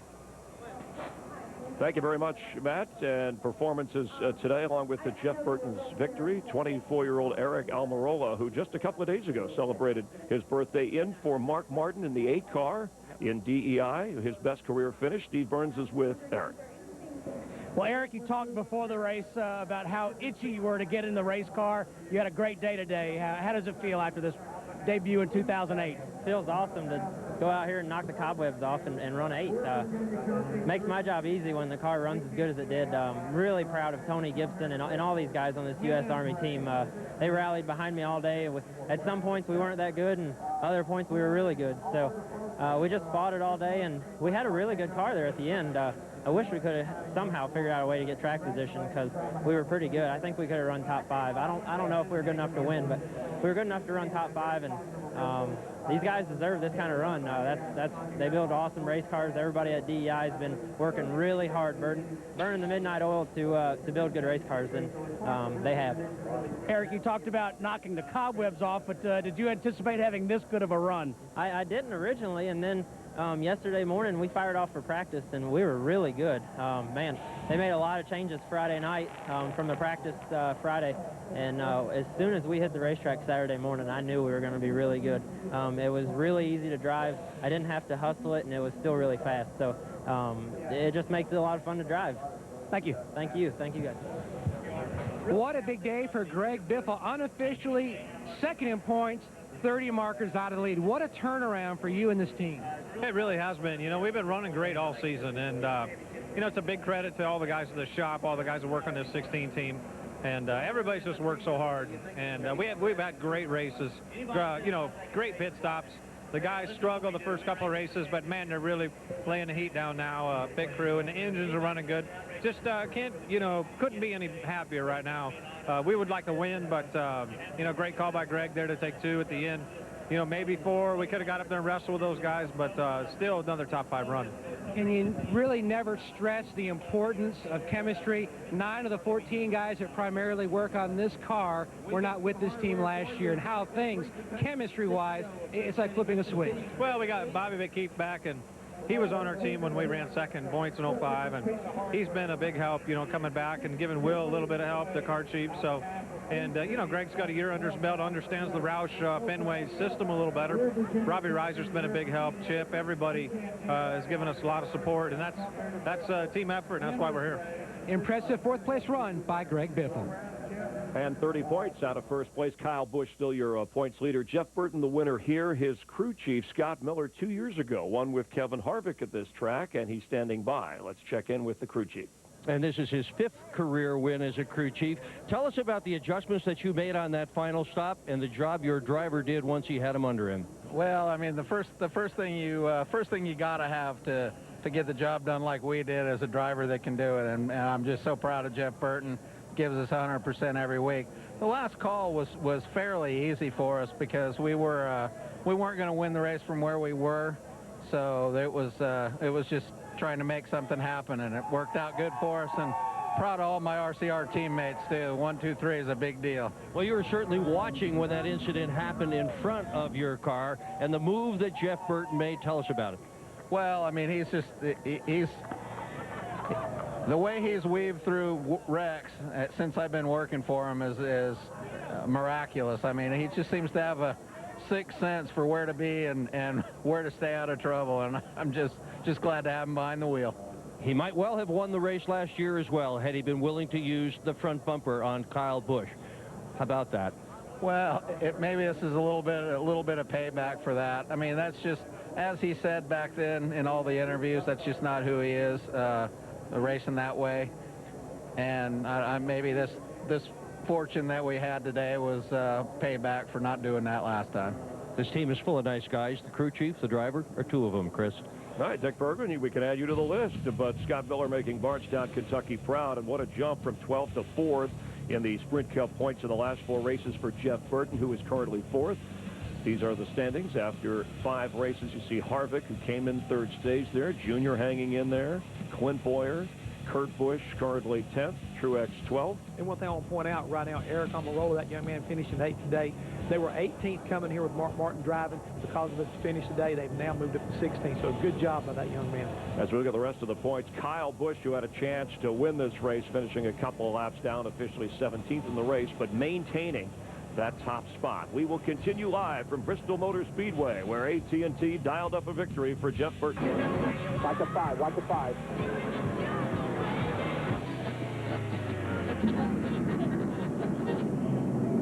Jeff Burton, your winner. Some rough moments here at Bristol Motor Speedway and the hills of Tennessee. NASCAR on Fox. Jeff Hammond, Chris Myers in the Hollywood Hotel. Larry McReynolds, Mike Joy, Darrell Waltrip upstairs in the booth. And Jeff, from here on in, starting with the next race at Bristol, you're basing your point system for the owners on the points of this year, 2008, not from last year. So this is a danger zone for some drivers like Jamie McMurray, and it's been a while for him being for this in this spot where he has no guarantee and has to qualify to get into the next race. That's right. In 2 weeks, when we go back to Martinsville, because of the performance of the 26 or the bad luck of the 26, he finds himself outside the top 35 as far as the owner points are concerned. So that gives him no guarantees. He's got to go to Martinsville and qualify that 26 car unless, and I think, you know, there's a couple options there. I mean, there may be some points moved around as far as the 17 and 26 by Roush if they wanted to try to protect him. But if he doesn't, that driver has got to qualify his way in, and because of his performance today, Sam Hornish Jr. is our only rookie that's inside the top 35, so he can breathe a sigh of relief as far as going to Martinsville. So, Larry, some pressure for not only the drivers, the crew chief, the team. Some people could be left out in the cold that aren't used to that. Well, yeah, and Chris, this is a battle that doesn't end here. It can move each and every week, and as we've seen before, it'll go all the way down to Homestead about who ends up in the top 35. But one point I'd love to make, 4 teams that are in the top 35 as we leave here, they have never experienced it before, and that's Brian Vickers in the 83 car and all 3 of the Michael Waltrip racing cars. All last year, the first 5 races this year, they had to worry about go or go home and qualify. Now they can actually worry about racing. There was really only one change in and out of the top 35. There were 3 cars that moved up, 30th, 31st and 32nd place, but that hauler right there, Jamie McMurray's, he has just had a totally luckless season, and he fell out of the top 35 to 36th after this race, so by a mere 4 points. Jamie is going to have to qualify when we go to Martinsville in 2 weeks. The other drivers, Blaney, Franchitti, Regan Smith, Kyle Petty, they were out of the top 35 coming in here today, so that's not really surprising to see them right there. Yeah, I believe the big thing is going to be what they do with these champions points for Roush and Petty. Are they going to swap those around? I understand doing that at the start of the season or when you have a driver change like the 44 is going to have. I understand that, but in the mid-season, okay, you're out, so you get my points and you get this champion's provisional. I agree. Because you don't need it over here. That's pretty confusing. I agree, but I think that's going to be the challenge for NASCAR. And I don't think that would be right. I think the only way that would be right is if they absolutely put Kyle Petty in the 43 car with the 43 number. That's the only way that would be right or wrong in the rule book. So stay tuned, fellas, and we'll see how it sorts out in 2 weeks when we go to Martinsville and have knockout qualifying on Speed Channel once again. Yeah, you know what you call that right there? As the world turns in this situation right now, as NASCAR with the world turns, because we don't know what's going to happen. There'll be a lot of decisions to be made. And again, I kind of echo the same sentiments my guys up there and colleagues up there in the booth. I don't like it. I wish we could do something about it. But, you know, again, NASCAR has the rules that you can work within. So there could be some monkey motions going on, but I think, man, if he's got to be good enough to get in the race, it's fine. If he's not, then he needs to go to the house. I hope Darrell Waltrip's throat feels better. He said, he was going to talk about Santini at the toll booth. I think in a few moments he'll have a week to rest and he'll be fine. Laryngitis. He said he's not in any pain. He was probably more frustrated than anything not being able to talk through that race. And a little frustration for Dale Jarrett. It's his last hurrah behind the wheel, the veteran, the former champ, and he addressed the other drivers. It's one of the unique things in NASCAR, of course. The drivers meeting before each race when they all gather, and everything, the competition, and it was a chance for Dale to talk to his guys. Enjoy this. We all have our time in this, and mine has been fantastic. And to me, it's been an honor and a privilege to be able to race in this series and say that I've raced with and against and sometimes beat the best in the world. And so thanks for allowing me to do that. But enjoy it. It's a great sport, and you help make it what it is. Thank you. Chris Kubota talked with Dale Jarrett after today's 37th place finish at Bristol. Well, it's not the last time Dale Jarrett will be in a race car. We still have the All-Star Challenge, but it is the last points race. Dale, I know it wasn't the result that you wanted, but your thoughts as you walk out of Bristol for the last time? Probably just thankful for everything that's happened in my career, the good and the bad. You know, the good things were great. It made life fun. The bad things taught me good lessons in life. And thanks to a lot of people in this garage area that I can still call friends. I don't think I made any enemies today, so that's a good thing.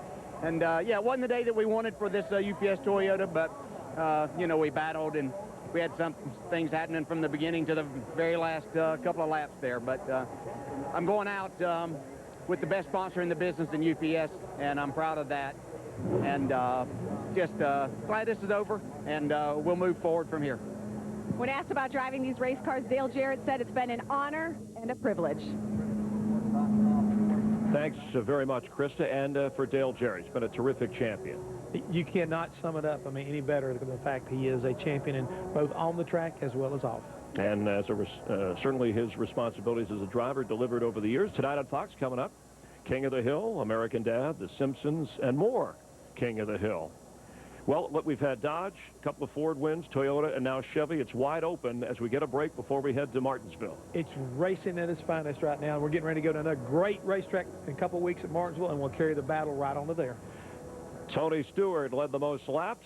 Jeff Burton's son there enjoying his dad's victory as Jeff Burton pulls into victory lane. For Darrell, Larry, Jeff, Steve, Matt, Krista, Dick, I'm Chris Myers for our entire production crew. Thank you. Can't wait to hear these double